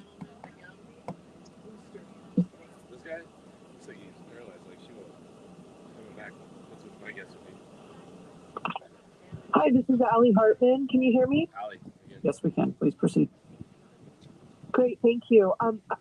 Allie Hartman, Reopen San Diego. I want to remind the supervisors that many good nurses and doctors with natural immunity were recently fired through vaccine mandates. But now we hear that COVID positive nurses are being called to go back if vaccinated, even though we know from the CDC that vaccinated people can spread the virus.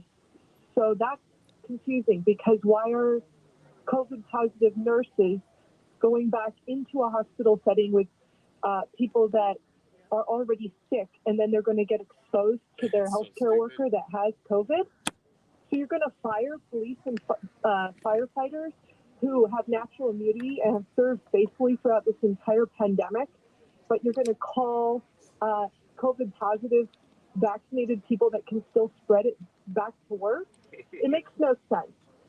It further makes no sense when you look at the need for informed consent for any medication. So people need to have a choice. If they choose to take a medication or a treatment or a vaccine, informed consent implies that they can also refuse it, and that shouldn't be at the cost of their job. That is just completely unacceptable. In the United States, the Comirnaty vaccine is the only one that has been FDA approved. So if anybody's received a vaccine, if any county employee listening has gotten a vaccine, you did not receive a FDA-approved vaccine, I urge you to seek legal counsel on this. If you were coerced to get the vaccine and you work for the County of San Diego, I urge you to seek legal help and to talk to a lawyer who can advise you, because if you were coerced with the threat of losing your job unless you took a vaccine and you were told to get an FDA, and you thought you were getting an FDA-approved one, well, no one exists, and the County of San Diego does not tell that to the citizens of San Diego. This is absolutely unacceptable. People are dying. Kids are dying from these vaccines. It should be a choice. If parents and if people want to get the vaccine, that should be a choice. Thank you. We'll now hear from the next caller.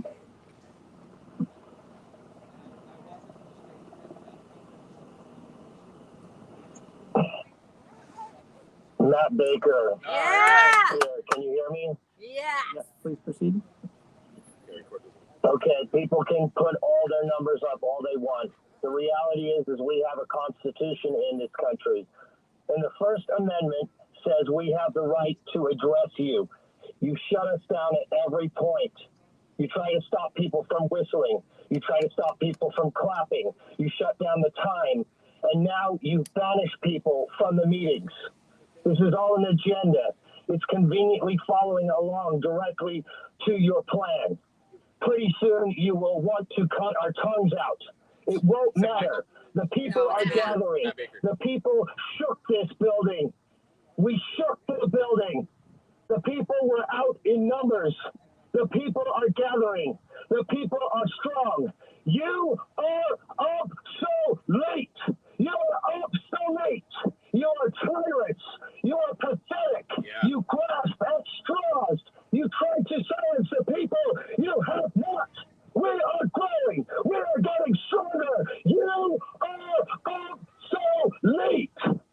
Now I know who he is. Go, Matt Baker. Yeah. Woo-hoo. Thank you. We'll now hear from the next caller. How did they feel about that energy? They just don't listen. They probably just mute it. Yeah, actually, I don't think they're human enough to feel it. No, I think they're Good morning, without class. souls. Today's lesson is about circles. Our medical experts talk in circles. When asked simple questions, you obfuscate and redirect. Our medical experts move goalposts in circles. 2 weeks to flatten the curve. 2 jabs and you don't need to wear a mask. You circle the wagons around Mr. Scientist Lord Fauci. He is one person in the middle of the circle, shouting orders, sending you directions. Now, truth has started surrounding your circled wagons. You're beginning to run low on ammunition. Revelation of old emails, laboratory reports, withheld information, hospital reports. Some of your own words are starting to boomerang back at you. You are starting to run out of ammunition. Where do you want to be found when all this collapses? It's not too late to walk away from your circle. Good people will be praying for you. Over and out. Over and out. Thank you. Now hear from the next caller. Over and out. Over and out, Charlie Brown.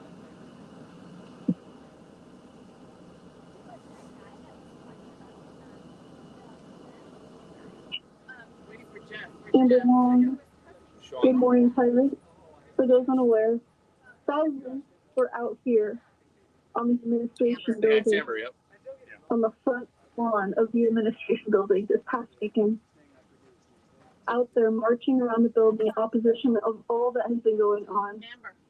The restriction on and favor of basic human rights. Thousands of people were out here standing for freedom. And it was beautiful. It was beautiful. I speak before you today as a fellow freedom fighter, patriot, concerned mother of a very bright and amazing 7-year-old.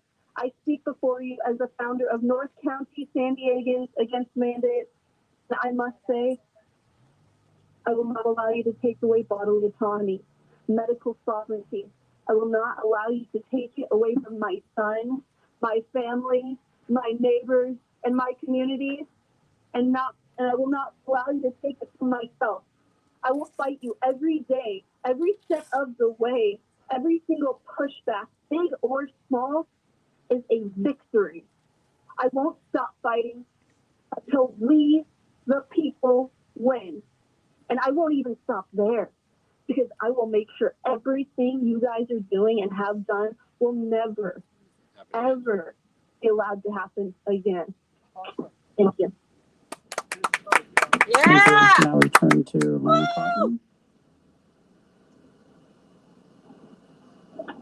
Lana Cotton, doctor's advice. Tons of people diagnosed with COVID. Some vaccinated, some are not vaccinated. Lana, please proceed. Please mute your live video stream. This is her presentation. Prevention and a treatment for COVID. Vitamin D3, very important. 2,000 to 5,000 international units a day. Vitamin C, 1,000 milligrams a day. Zinc, 150 milligrams a day. Vitamin A, 10,000 international units a day. Quercetin is an enzyme. Get it. Ivermectin. If you're sick or high risk, you should be taking ivermectin. 18 milligrams a day, once a week for prevention. 24 milligrams a day for 5 days if you're sick, high risk, or have COVID. There is no reason for people to be sick and dying of COVID. Frontline doctors, tons of evidence. The doctor that treated President Trump, the president of whoever the guy is from Israel, head leader of Israel, is telling you quercetin, vitamin D3, zinc, vitamin C, hydroxychloroquine, or ivermectin. I prefer ivermectin. Tell your friends, get on the supplements. There was 800 people given prophylactic ivermectin.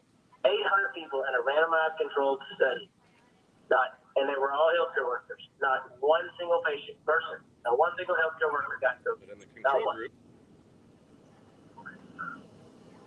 of the group that didn't take ivermectin, 57% got COVID. there it is. COVID is serious. The variant is serious. But there's cure, there's treatment, there's prevention. Get on it.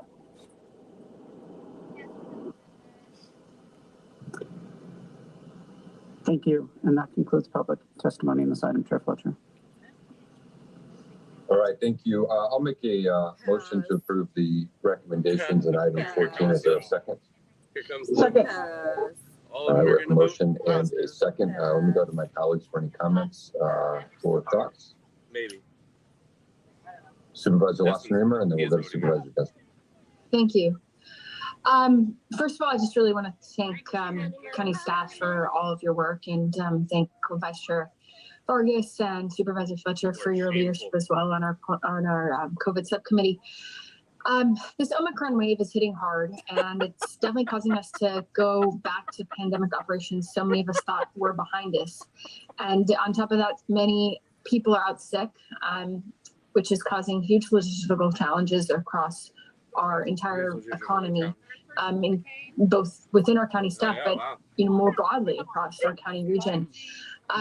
So I just really want to first reiterate to everyone the importance of vaccinations. As most of you know, I have COVID. I'm currently isolating at home, and would be so much sicker if I had not been vaccinated. So just please, do your part and get vaccinated. We all know we need to increase our vaccination rates, particularly in Escondido, and I want to acknowledge HHSA's work in moving this forward and working with my office and District 5 office to host an upcoming wellness event in Escondido. So friends, neighbors in North County, please show up to that event if you have not yet had an opportunity to get your vaccination. I also like to just take a moment here to talk about testing. We are in the middle of a national testing shortage. It's a challenge up and down the state, across the country. I appreciate county staff working with my team to identify new opportunities to expand testing. And I personally had an encounter personally with this testing shortage last week, that I know so many San Diegans have experienced. But it's just so impossible to keep our schools open if we cannot get people tested. This is fundamentally as much an education issue as it is a public health issue. We are at a phase in this pandemic where we are learning to live with this virus, which means we need to significantly ramp up our efforts around testing. Not just now, but likely for some time going forward. And while this is a national problem, I'm working very hard and at your service to do everything we can to accelerate testing here in San Diego County. So just wanted to take a moment in light of the presentation to ask a couple questions of county staff. I'm wondering what else we can do here in San Diego County to improve the availability of PCR tests, not speaking about the rapid tests, which we know are a production challenge globally and nationally, but really just focusing on the PCR tests. And I would like to better understand our plans to ramp up testing capacity in the near term. That's a question for our HSSA staff. Thank you, Supervisor. Dr. Foster's coming to the microphone. Good day. Thank you for asking. The County of San Diego has been ramping up testing over the last couple weeks. As Dr. Wooten pointed out, we've had a great increase in the number of walk-ups, almost 80% over a month. And if you compare that just to the last week, we've gone from doing 34,000 a week to 51,000. Those are just our sites. What we do know is that countywide over the last week, we received results for over 245,000 tests. 30% of those came from hospitals, and 53% came from commercial labs. 20% were from our labs, or I'm sorry, from our sites. One of the things that is important to note, our reporting systems only show us the labs reporting and not necessarily the locations. PCR testing is available at the federally qualified clinics, our community, other community clinics, pharmacies such as CVS and Walgreens and Rite Aid. We also recently heard that the Metropolitan Transit System has added a testing site right over here in Old Town that is supported by the state. Additionally, the need for testing, as you mentioned, is a state and national issue. Governor Newsom recently announced that he's proposing $1.2 billion investment for testing to expand the hours and capacity and distribute COVID antigen tests, as well as supporting staffing for testing. Over the last week, we also saw the deployment of National Guards to our state-operated sites to support testing, staffing to increase the number of appointments, as Dr. Wooten mentioned, to 8,000 a week. We're also seeing increased appointments with our Chula Vista City site, who have ramped up staffing to meet those needs. And I know we're talking about PCR, but I also want to mention right before Christmas, a couple of days before, we received a shipment of antigen tests, which we distributed to local libraries, including our county and city libraries, our our family resource centers, and then we also were giving them out at our testing sites for people who would opt for an antigen test. We are continuing to look at options for streamlining our processes to get people in and out quicker, which would help with capacity. Dr. Wooten mentioned we exceeded our goal capacity of 47,000 and that up to 51,000 this last week. And that was even in light of staffing challenges that we've had related to COVID and bringing on new staff. I'll address that quickly. We are continuing to have recruitments for both temporary staff, full-time staff, and we work with contractors to bring on staff continually. We are also working to bring in staffing through the state and have brought in 2 teams, which we've assigned to our testing sites so that we can mobilize, to our vaccine sites, we can mobilize staff from our test vaccines to now support testing. So that's helped augment that as well. The biggest barrier we do have to adding additional sites is staffing those sites. And again, a national issue with onboarding new staff, people looking for jobs, and people preferring to opt out of working in the field. Another barrier that we've had is locating appropriate locations to accommodate the volumes, traffic, making sure the facilities are appropriate to manage a large number of people. Our approach to testing sites has been to focus on being the safety net for the community. So looking at those lower income, high need, underserved areas of the county, and also those most impacted by the COVID infection since the beginning, and also those areas with lower vaccination rates. Continuing to work with community leaders as well as with our Board of Supervisors, and welcome your support in helping us reach more individuals in the community. Thank you. Just real quick, Supervisor Western, we'll come back to you, but I just want to take a moment and I really want to thank Dr. Foster and the entire team. Vice Chair Vargas and I have an advantage because of the subcommittee and daily engaging and seeing the incredible work that they're putting in really difficult situations to do everything humanly possible. And we know that they're doing everything that they possibly can. When you have a global shortage,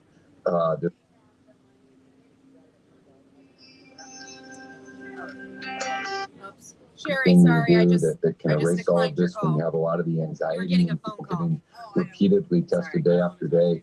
There's a lot of complicating factors, but Dr. Foster, you and your team have moved heaven and earth and will continue to do so to do everything we can on vaccines and boosters and supporting treatments and testing and everything else that we throw at you all and expect you all to do. And we're grateful for it as a board. We appreciate the work that you're doing. I also want to note there has been a really significant uptick in testing just this weekend. We saw numbers reported out. We've been running 15, 20, 25,000 tests a day. We jumped to 73 and then almost 70 and almost 50. And so, there is an increase there. And that is only the PCR test we track. It doesn't take into account the others. So I just want to say on behalf of the entire board, thank you. We know folks are tired. We know it's been a long few years and you all never make excuses. You just keep plugging ahead and working and doing everything. So we're very grateful for that. Thank you. Yes, I want to reiterate what Chair Fletcher said. I am incredibly grateful for all of your work. I think we all are across San Diego County in trying to keep us safe, and appreciate the work we're doing to try to accelerate testing.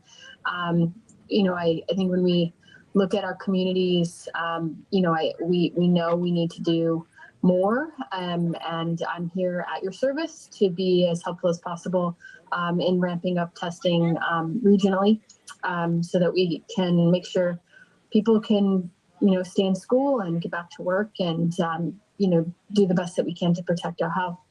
I just want to, again, thank you all for your work and mention that I think it'd be very helpful at our next COVID update to have some greater information around our hospitalization challenges, particularly around critical care and children and diversion challenges at the next hearing. So I just want to conclude by thanking staff and the team and appreciate all of your work. Let's just hang in there. We've got I think a tough 8 more weeks, hopefully to get to the other side of this Omicron situation. And, I think we can make it. Thank you. Perfect. Thank you. Thank you, Supervisor Ostermer. Supervisor Desmond. Thank you, Mr. Chair. And I also want to reiterate the thanks to staff and everybody. I mean, there's been a ton of testing going on. And I actually got a test, I think, late December, and it was 2 hours, but in the car, and which is not that great for greenhouse gases. But it was 2 hours wait, and it was in the rain too. And the nurses kept coming out, and they were doing the testing, and it was. They did a phenomenal job, and I know everybody there is doing a phenomenal job, even with all the criticisms that are out there, even criticisms from me or the board or whatever. But everybody's doing a great job. We really, really appreciate it. I did ask at the last meeting for information about antibody testing. That I think there's a lot of people out there that would like to know if they have antibodies and if we could provide that test. I understand you've been overwhelmed with Omicron and the amount of testing and everything else going on. So if we could at the next meeting get antibody testing information, I'd much appreciate it. But one thing I kind of want to point out, especially with new news here lately, is about over a year ago, and I took a lot of grief for pointing out that San Diego County data item stated that over 96% of COVID-19 deaths had comorbidities. And then yesterday, the CDC director, Rochelle Walensky, she said that over 75% of the COVID deaths occurred with people that had at least 4 comorbidities. Now, that doesn't make the deaths any less tragic for the people or to the families at all. But it does, I think, provide us with a clear direction for the county moving forward. The goalposts got to stop moving. We need to get on with our lives and accept COVID. It's going to be part of our lives. And at this point in time, eradication does not really seem realistic. And so we need to protect the most vulnerable. And I think we need to focus on lifestyle and not just rely on the next vaccine to come along. The top 3 comorbidities of COVID deaths are hypertension, obesity, and diabetes. I know if I lost 15 pounds, I'd be healthy, and I could get off my hypertension medication. So the hypertension, obesity, and diabetes, I mean, a lot of those some are genetic, but I think a lot of those come down to lifestyle. And we are the Live Well County. And I want to, we do a great job with Live Well, but I think we need to focus Live Well into our COVID efforts and addressing lifestyles as a population. Then we can effectively fight COVID, and we can address even longer term health issues. So I'd like to ask, just as not part of a motion, but just staff direction if possible, I'd like to ask our CAO to consider adding testing at our vaccine stations when testing kind of settles down here. Testing and education for cholesterol, for diabetes, for hypertension. And I know we're already doing this at a couple of different testing sites right now. But I really think if we can expand this and maybe, let people know that, a healthier lifestyle is also going to help you fight COVID. It's everything, all these updates and everything else we get is on vaccinations and all those types of things. How much of an effort are we really putting out towards stopping hypertension, diabetes, and cholesterol? So, if the last 2 years are any indication, we're going to continue to have different variants come along. Andrew Pollard, he's the head of the UK's Committee on Vaccination and Immunization, he said in a recent interview, we can't vaccinate the planet every 4 or 6 months. It's just not sustainable nor affordable. And this board is data-driven. Hallelujah. We have the numbers. The virus is predominantly deadly to those with multiple comorbidities. So let's use that data to protect those who need it and allow those who don't to move on with their lives. So I would like to ask, just as staff, if we can, at the next in our testing sites, if we could do the testing and education for cholesterol, diabetes, and hypertension, maybe not all at once, but if we phased in. But I think the Live Well County, we should be stressing Live Well even in COVID. Thank you. All right, we've got a motion and a second. Motion by myself, second by Vice Chair Vargas. Not seeing any additional requests for comment. Let me ask the clerk, please call the roll. Thank you. Supervisor Anderson. Aye. Supervisor Lawson-Remer. Aye. Aye. Supervisor Desmond. No. Vice Chair Vargas. Vargas, aye. Chair Fletcher. Fletcher, aye. That motion passes with Supervisor Desmond voting no, all other supervisors being present and voting aye. We go to our final agenda item today, agenda item 15, to consider and approve the budget equity assessment tool. This is in response to an action brought forward by Vice Chair Nora Vargas. Supervisor Vargas, if she has any introductory comments she'd like to make, it's a staff presentation on the work they've done. I'm also happy to go directly to them, and then we can come back to the board after their presentation, whatever your preference, Vice Chair.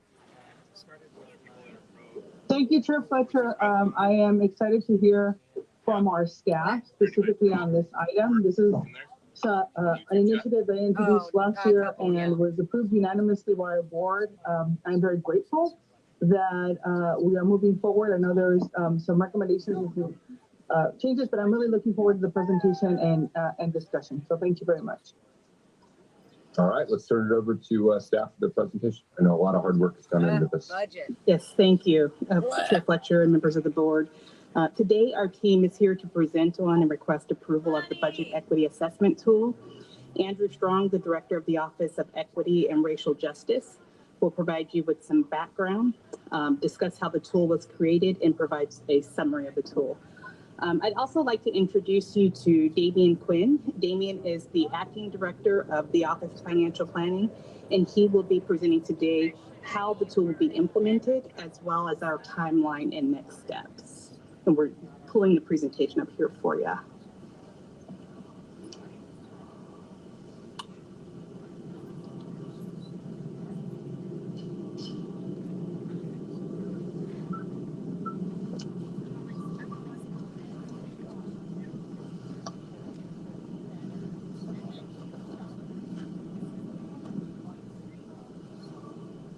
A red pill.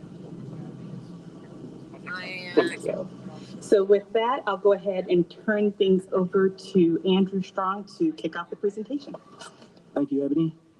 On April 6th of 2021, Vice Chair of the Board, Supervisor Vargas, brought forward a board letter titled Framework to Establish Budget Equity Principles to Guide the Development of the San Diego County's Annual Budget.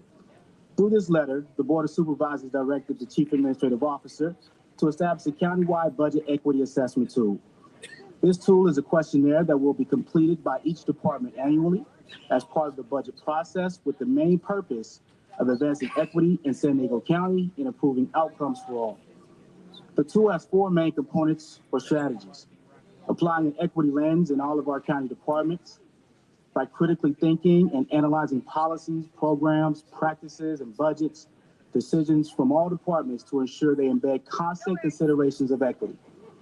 Utilizing equity data by making sure we collect, analyze, and utilize disaggregated demographic data and data on lived experience in order to find gaps and patterns, consider all the intersections in which different communities are being impacted, and by enabling us to be able to make recommendations and implement equity mitigations.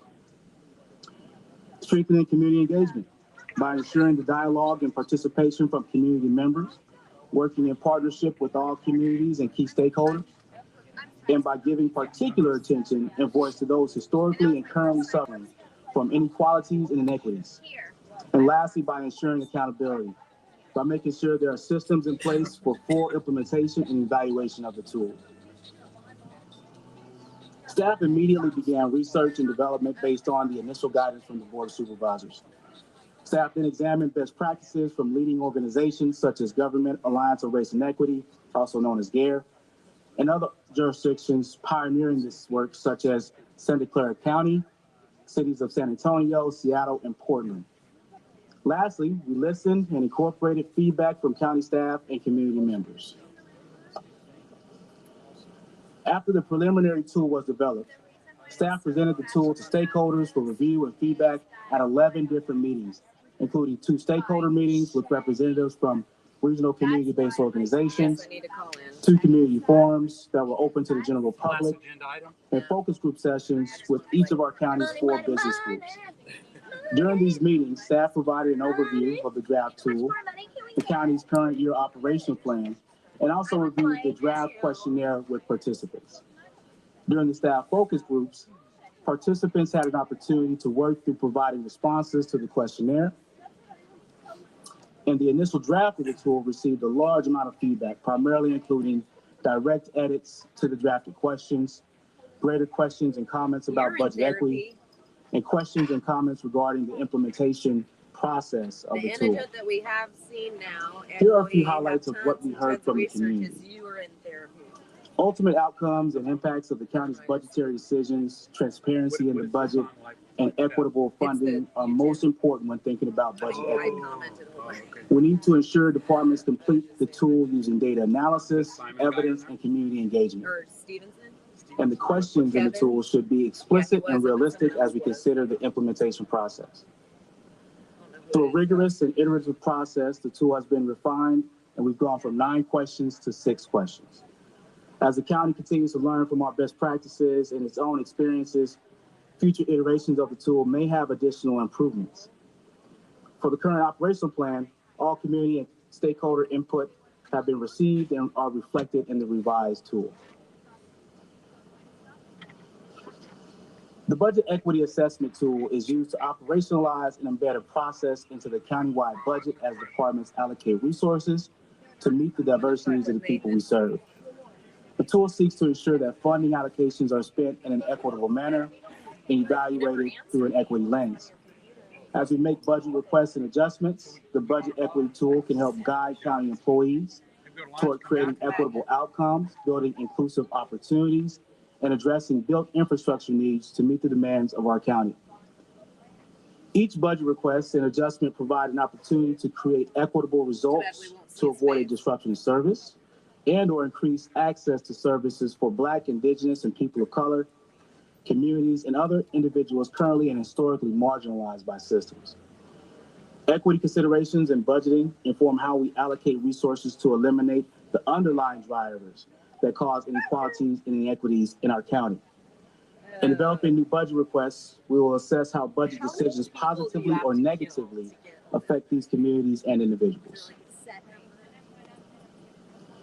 The 6 questions are focused on advancing equity and impacts to communities historically and currently suffering from inequalities and inequities. They are designed to ensure deep and intentional community engagement while ensuring departments have the resources to do so.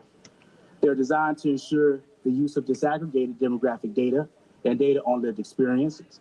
And additionally, departments will need to provide evidence and data to support their responses to these questions. We're currently providing the necessary resources and training for this through a targeted universalism training and equity data analysis training in partnership with the Othering and Belonging Institute at UC Berkeley. And next, I'd like to briefly review the 6 questions in the tool. Question 1 focuses on identifying amounts and percentages of department budget requests that are designed to address equity issues of those most impacted communities. It's always equity now. Question 2 is designed to identify if there's anything in the specific budget request that benefits or positively impacts communities suffering from inequalities and inequities.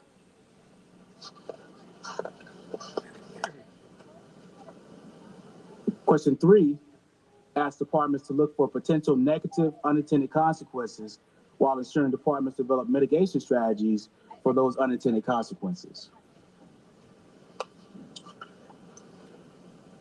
Question 4 assesses the qualitative and quantitative nature of internal and external community and stakeholder engagement and gets departments to act on what the feedback tells them. Question 5 gets departments to look at resources needed to ensure adequate access for language and accessibility needs This would also be an opportunity for departments to initiate requests if resources are needed. And lastly, question 6 focuses on the use of disaggregated demographic data and data on lived experience used to prioritize and develop criteria for resource distribution. This question will also allow departments to further assess the need for additional resources and or training on how to collect, analyze, and use data to make decisions. And now I'd like to turn it over to Damian Quinn, the Acting Director of the Office of Financial Planning, to discuss our implementation plan. Thanks, Andrew. Including equity in the budget process is an important tool. Under the board's direction and leadership, we are committed to incorporating and moving this effort forward. The Office of Financial Planning, OFP, and the Office of Equity and Racial Justice, OERJ, will provide training to departments and staff for successful implementation at each step along the way. In this first year, our upcoming budget cycle, departments will work with Andrew's team to review for clarity and completeness using the Budget Equity Assessment Tool questionnaire, followed on by my team to ensure these new budget requests are included as part of the budget process. In future years, OFP and OERJ will collaborate to continue the implementation of the tool and how to continue applying an equity lens to the county budget process. Let's dive just a little bit deeper into the work we have done to begin implementation and our next steps.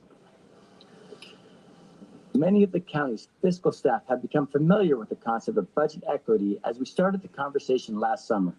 Starting these conversations early allowed us to begin an enterprise approach to thinking about department funding requests with an equity lens. This was done at a high level in parallel while the budget equity assessment tool was being refined. In addition, staff was given the opportunity to learn more about the budget equity questionnaire this past October through participation in focus groups organized as a collaborative effort between OERJ, the Department of Human Resources, and OFP. We are currently working on implementing updates to the annual budget cycle instructions for departments. This year's instructions will be available in early, as usual, and will include details for completing the budget equity assessment questionnaire for new budget requests. Questionnaires will be due in early March for new CAO recommended budget requests and in May for change letter budget requests. We will be adding a section in the introductory section of the county's operational plan that outlines what the BEAT is and also describe the process we just discussed. Additionally, we will be including a section in the operational plan for each of the county's business groups to outline equity impacts that they have determined from the use of the BEAT, as well as to show how they are advancing equity. Moving forward, OERJ and OFP will continue to work together to evaluate the impacts of the tool, as well as OERJ will take the lead on incrementally developing equity strategic plan and report out in future years. With that, I'll pass the presentation back to Ebony to wrap things up. Thank you so much, Damian and Andrew. Today, county staff is recommending your board approve the budget equity assessment tool and direct the CAO to incorporate the budget equity tool into the budget development process in the future and make amendments as necessary to ensure better equity outcomes in the county's budget development process. Subject to your questions, this concludes the staff presentation. Thank you. Thank you. And Andrew, I want to thank you. Ebony, I want to thank the entire team on the work that's been done here. Let me see if we have any public speakers first, and then we'll come back to the board. Thank you, Chair Fletcher. We have 5 requests to speak on this item by phone. We did not receive any e-comments on this item. Any members of the public that requested to speak on item 15, please dial into the conference line now using the instructions that were provided to you. When it is your turn to speak, you will be unmuted and you will hear a recording that will tell you to begin your comments after the beep. You'll have 2 minutes to address the board. We'll ask you to please begin by stating your name for the audio record. I'll remind the callers that they should mute their TV or live video stream before they begin speaking. Begin with our first caller.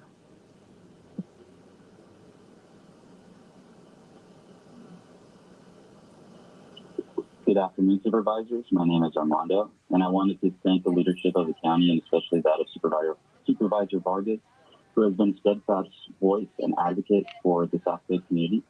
This equitability measure addresses the concerns of at-risk communities who have historically been neglected by conservative leadership in the county, with very few exceptions. In addition, I am concerned about the epidemic of misinformation that appears to be present in the comments that we have heard earlier. Los comentarios groseros sobre una mujer trabajadora son repugnantes. These individuals are obviously disturbed or are simply bigoted and need help or need to be addressed.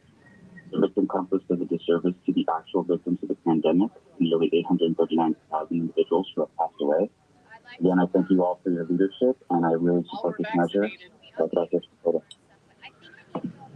Thank you. We'll now hear from our next caller. You gotta listen to this bullshit. What? Is it with me? Hello, this is Catherine Rose, and I'm very supportive of this assessment tool.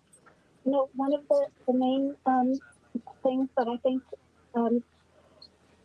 is hard for a lot of the members of the Black community in San Diego is that there's disproportionately in the homeless community, there's so many more people that are Black that don't get housing. And you always have that great opportunity to actually do the Project Room Key hotel rooms. I know it's supposed to close on April 1st, but if you could keep them going, you could actually house a lot of the Black homeless people. It would be good if you could house them first and you finally actually opened up your shelter that supposedly is coming online soon. But if you could actually direct your homeless funding towards equity so that people won't have a safe place to be. You know, you're just losing on this great opportunity for the Project Room Key hotel rooms, and please do something about it. If you did that, then again, FEMA at the end of it will allow people to buy trailers directly from the federal government, and you could actually get housing for a whole bunch of people. You could actually allow them to build their own equity. So, great assessment tool. And just please use it as homework. Thank you. Thank you. And I'll hear from our next caller. No,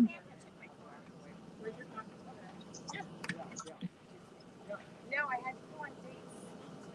I didn't have anything in my refrigerator. Audra again. You guys are funny. It's hilarious. I know you guys love spending money. Actually, Jen, I'm really impressed with your vote. No? But was that a game? Is this all planned? So it looks like you're really on the people's side. I hope you're really doing the right thing. Your decision. Anyway, yeah, so how much money do you guys get to kill people? All of our own money that you're taking and spending it to kill people. Great. And then you're like, we're doing it for safety. And we're trying to, have equity and equality, all while everything we do goes against that. It's so wonderful. But I just wanted to say, because I remember last time, Nathan, I asked you a question about what was on your computer. You didn't answer that. Then you didn't answer how old they were either. So I'm just wondering if at some point you might want to address that. Have a good one. Thank you. And that concludes public comment on this item. Thank you. Let's go to Vice Chair Vargas. Last one. Hey, hey, that's all who I miss. Have a good one. No, I do. I miss him.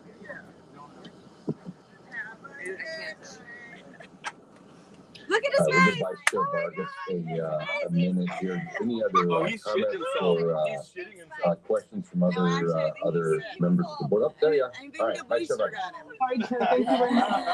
I just want to first and foremost thank Andrew and the team for all of the work that they did on this tool particularly. And I also want to say thank you to all the community members who have been working with myself and my staff to really make sure that we are looking at how we make sure that our communities of color and low-income communities who have mostly been impacted not only through the pandemic, but also who really want to make sure that there's equity across the line. And so I really appreciate everything that they've done, listening to folks. And so as we're heading towards economic recovery, placing equity at the forefront will be key to ensuring that everyone, especially those most impacted, are able to thrive. And that is the whole purpose of this tool. It's going to help us and our county departments really, these crafted questions are really important. And, nothing is perfect. This is the beginning of the conversations that we're supposed to be having as we're trying to transition to make this county equitable for all. And so I'm really grateful and appreciative that we're going to be able to implement this budget equity tool, and that it's going to be very intentional about embedding equity as a strategy in our budget versus an equality approach. Again, thank you to everyone. And, you know, I think the really powerful piece of this work is that we really had survey questions, comments that we received, including information that we got at the Transparency Committee as well. And so this is going to be the first year that this tool is going to be implemented. We're going to take a lot of notes as we're putting this together and then continue to refine it and make it better so that everyone has participating in this. So again, thank you. And I make a motion to support the recommendations and from the staff. Wonderful. I'm happy to second that motion. Let's go to Supervisor Anderson, and then we'll go to Supervisor Loss-Streamer.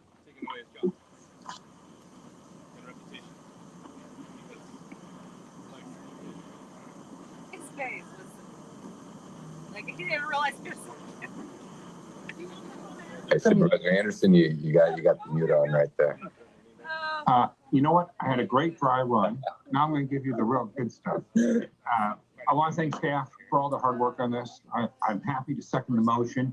This is going to give additional great opportunities to my district, and we welcome those. Thank you. Thank you, Supervisor Anderson. Supervisor Loss-Streamer.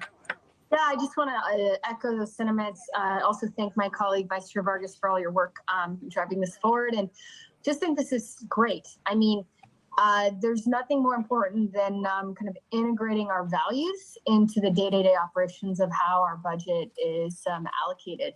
And so I think this is going to be really new and innovative, you know, bringing data and analysis to advance the values that we all share. And I'm actually really looking forward to the iteration and the learning, because I think we're going to learn a lot in the next couple of years by applying this tool. So thank you. All right. Thank you. We've got a motion by Vice Chair Vargas, seconded by myself. A lot of good work here, a lot of good stuff. We'll test the clerk, please call the roll. Thank you. Supervisor Anderson. Aye. Supervisor Lawson-Remer. Aye. Supervisor Desmond. Aye. Vice Chair Vargas. Vargas, aye. Chair Fletcher. Fletcher, aye. That motion passes unanimously with all supervisors being present and voting aye. Before we go to adjournments in memory, I want to open it up to board members who have any board committee reports, any updates on any activities with other bodies or groups that you participate in as a function of being a supervisor. I see a couple of hands up. I'll go to Vice Chair Vargas, and then we'll go to Supervisor Lawson-Remer. Thank you, Chair. I am just very, very happy, and you were part of this selection process as well, to announce that we have a new executive director at the Air Pollution Control District as of January 1st, 2022. After 6 months of recruitment and about 40 applicants, we were able to recommend Ms. Paula Forbes, and she accepted the position as Air Pollution Control Officer. She has been previously the counsel for APCD, has done a lot of work around environmental justice across the portside communities and throughout the agency. So I want to just thank my colleagues at the APCD board for all the work that they've done, and the governance committee. And I'm so excited about her new role and the work that we're going to be doing as we're moving forward to protect our community. So thank you, Chair. Absolutely. Thank you, Vice Chair. And my hand was up from before. Oh, no worries. Okay. Okay. Not seeing any other updates, we will proceed with our adjourning memories today. I will have the first adjournment in honor of Gustavo Gomez. On Christmas Day, Gustavo passed away peacefully at 99 years of age. Was surrounded by his friends and family in the community where he had given so much to the community of Sherman Heights. Mr. Gomez, move. Yeah. Why I just need need this yours? cord back. Okay. So let's not forget. No, you can still use this. You can charge your phone. Okay, I'll give you the charger. Whose Bring it charger to is me. that? Whose charger? I think it's your friend. What's her name? Consuelo. No. No, I think Sarah? it is. No, it's Sarah. It's Sarah. Yeah. I was like, wait. Okay. Whose purse? That's Consuelo. So let's not leave that. I'll make Like, sure. I'm gonna go. Yeah, and then we'll be right back. She went with Sarah. Okay. He did a variety Okay, of right back. extremely active jobs in agriculture, Luke. being a laborer, a cook Alaska to go to a big break. And finally, becoming a unionized construction worker here in San Diego. One of his proudest jobs was helping to build our amazing San Diego Convention Center. Mr. Gomez lived in Sherman Heights for almost 5 decades, where he was not only a proud homeowner, but an important community leader and very involved in Sherman Heights. He worked hard to improve conditions for his neighborhood, demanding regular street cleaning to improving the quality of education at Sherman Elementary, and so much more. He did much of this work on the executive San Diego organizing project STOP, where he was a member, an active member, for many years. He also That is definitely not a loudspeaker. So we'll probably wrap it up very shortly. Because of Gustavo Gomez. I do like that we have working incredibly hard and left this community a better place than he found it. We send our deepest condolences to his entire family, his 2 children, 7 grandchildren, and 7 great grandchildren. Today we adjourn in his honor and appreciate and value all that he meant for our community. Our next 2 adjournments will come from Supervisor Desmond, the first honoring Lance Corporal Alberto Lucio, and the second honoring victims of a recent airplane crash. Supervisor Desmond. I always thought he would get better than Thank you, Chair. First adjournment in memory is of Lance Corporal Alberto Lucio. Lance Corporal Alberto Lucio was a 20-year-old military policeman. He was attached to the USMC Security Emergency Services Battalion at Camp Pendleton. He was tragically killed on Monday, December 6, 2021, as he attempted to assist a distressed motorist. His SUV had lost control, its lights not working in the southbound lanes of the I-5 near Las Vegas Road.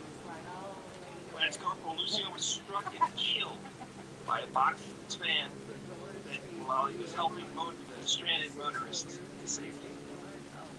The native of Smithville, Tennessee, performed a noble and selfless act by aiding a car crash victims, and in doing so gave his life in service to others.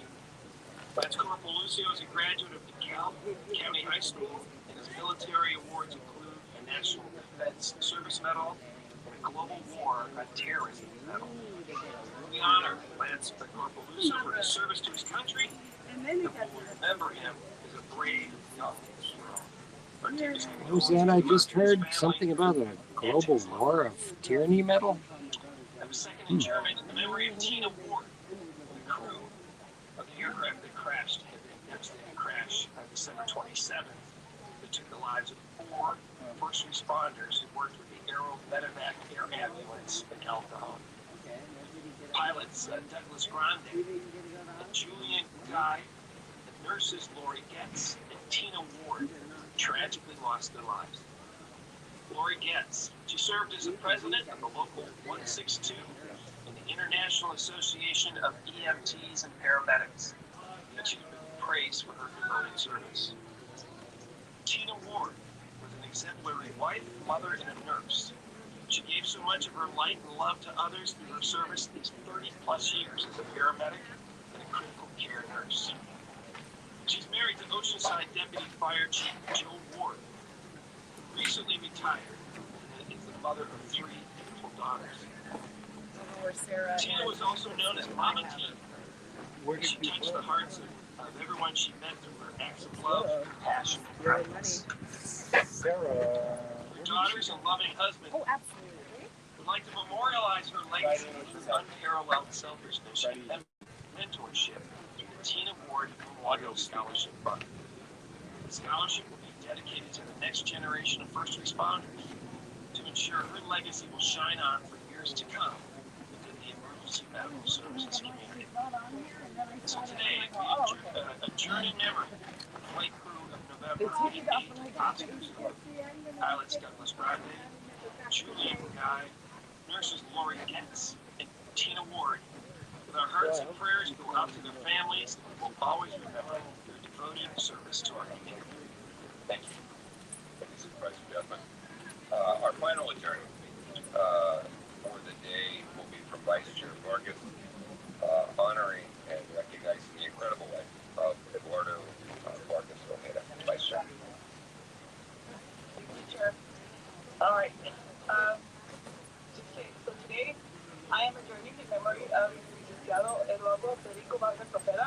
also known as the dad of the universe. And I'm a little biased because he's my dad.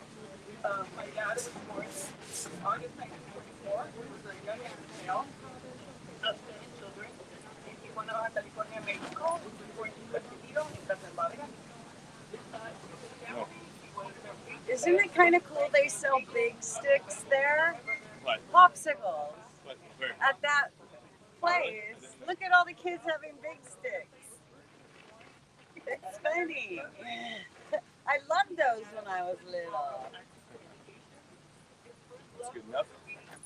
As a young man, he spent hours in libraries learning about the beautiful world that was out there.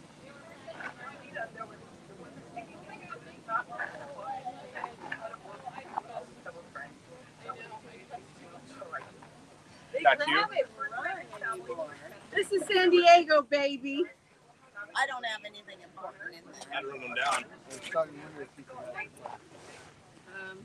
that? Oh, no. I just went to go walk. She parked on the road. Yeah, I wish Michael you'd do the same. Next time. Or, well, maybe now, huh? Yeah. She just did. Okay.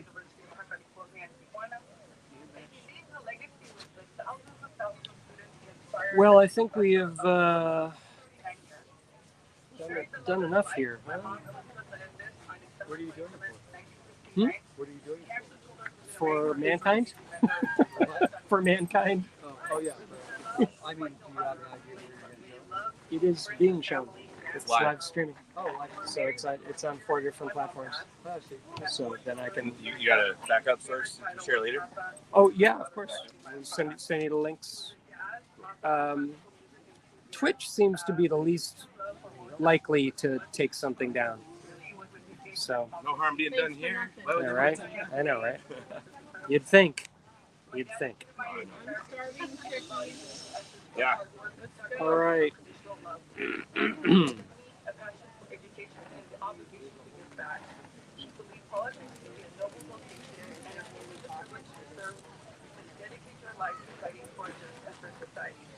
A beloved dad died on January 6, 2022 at Memorial Hospital in San Diego.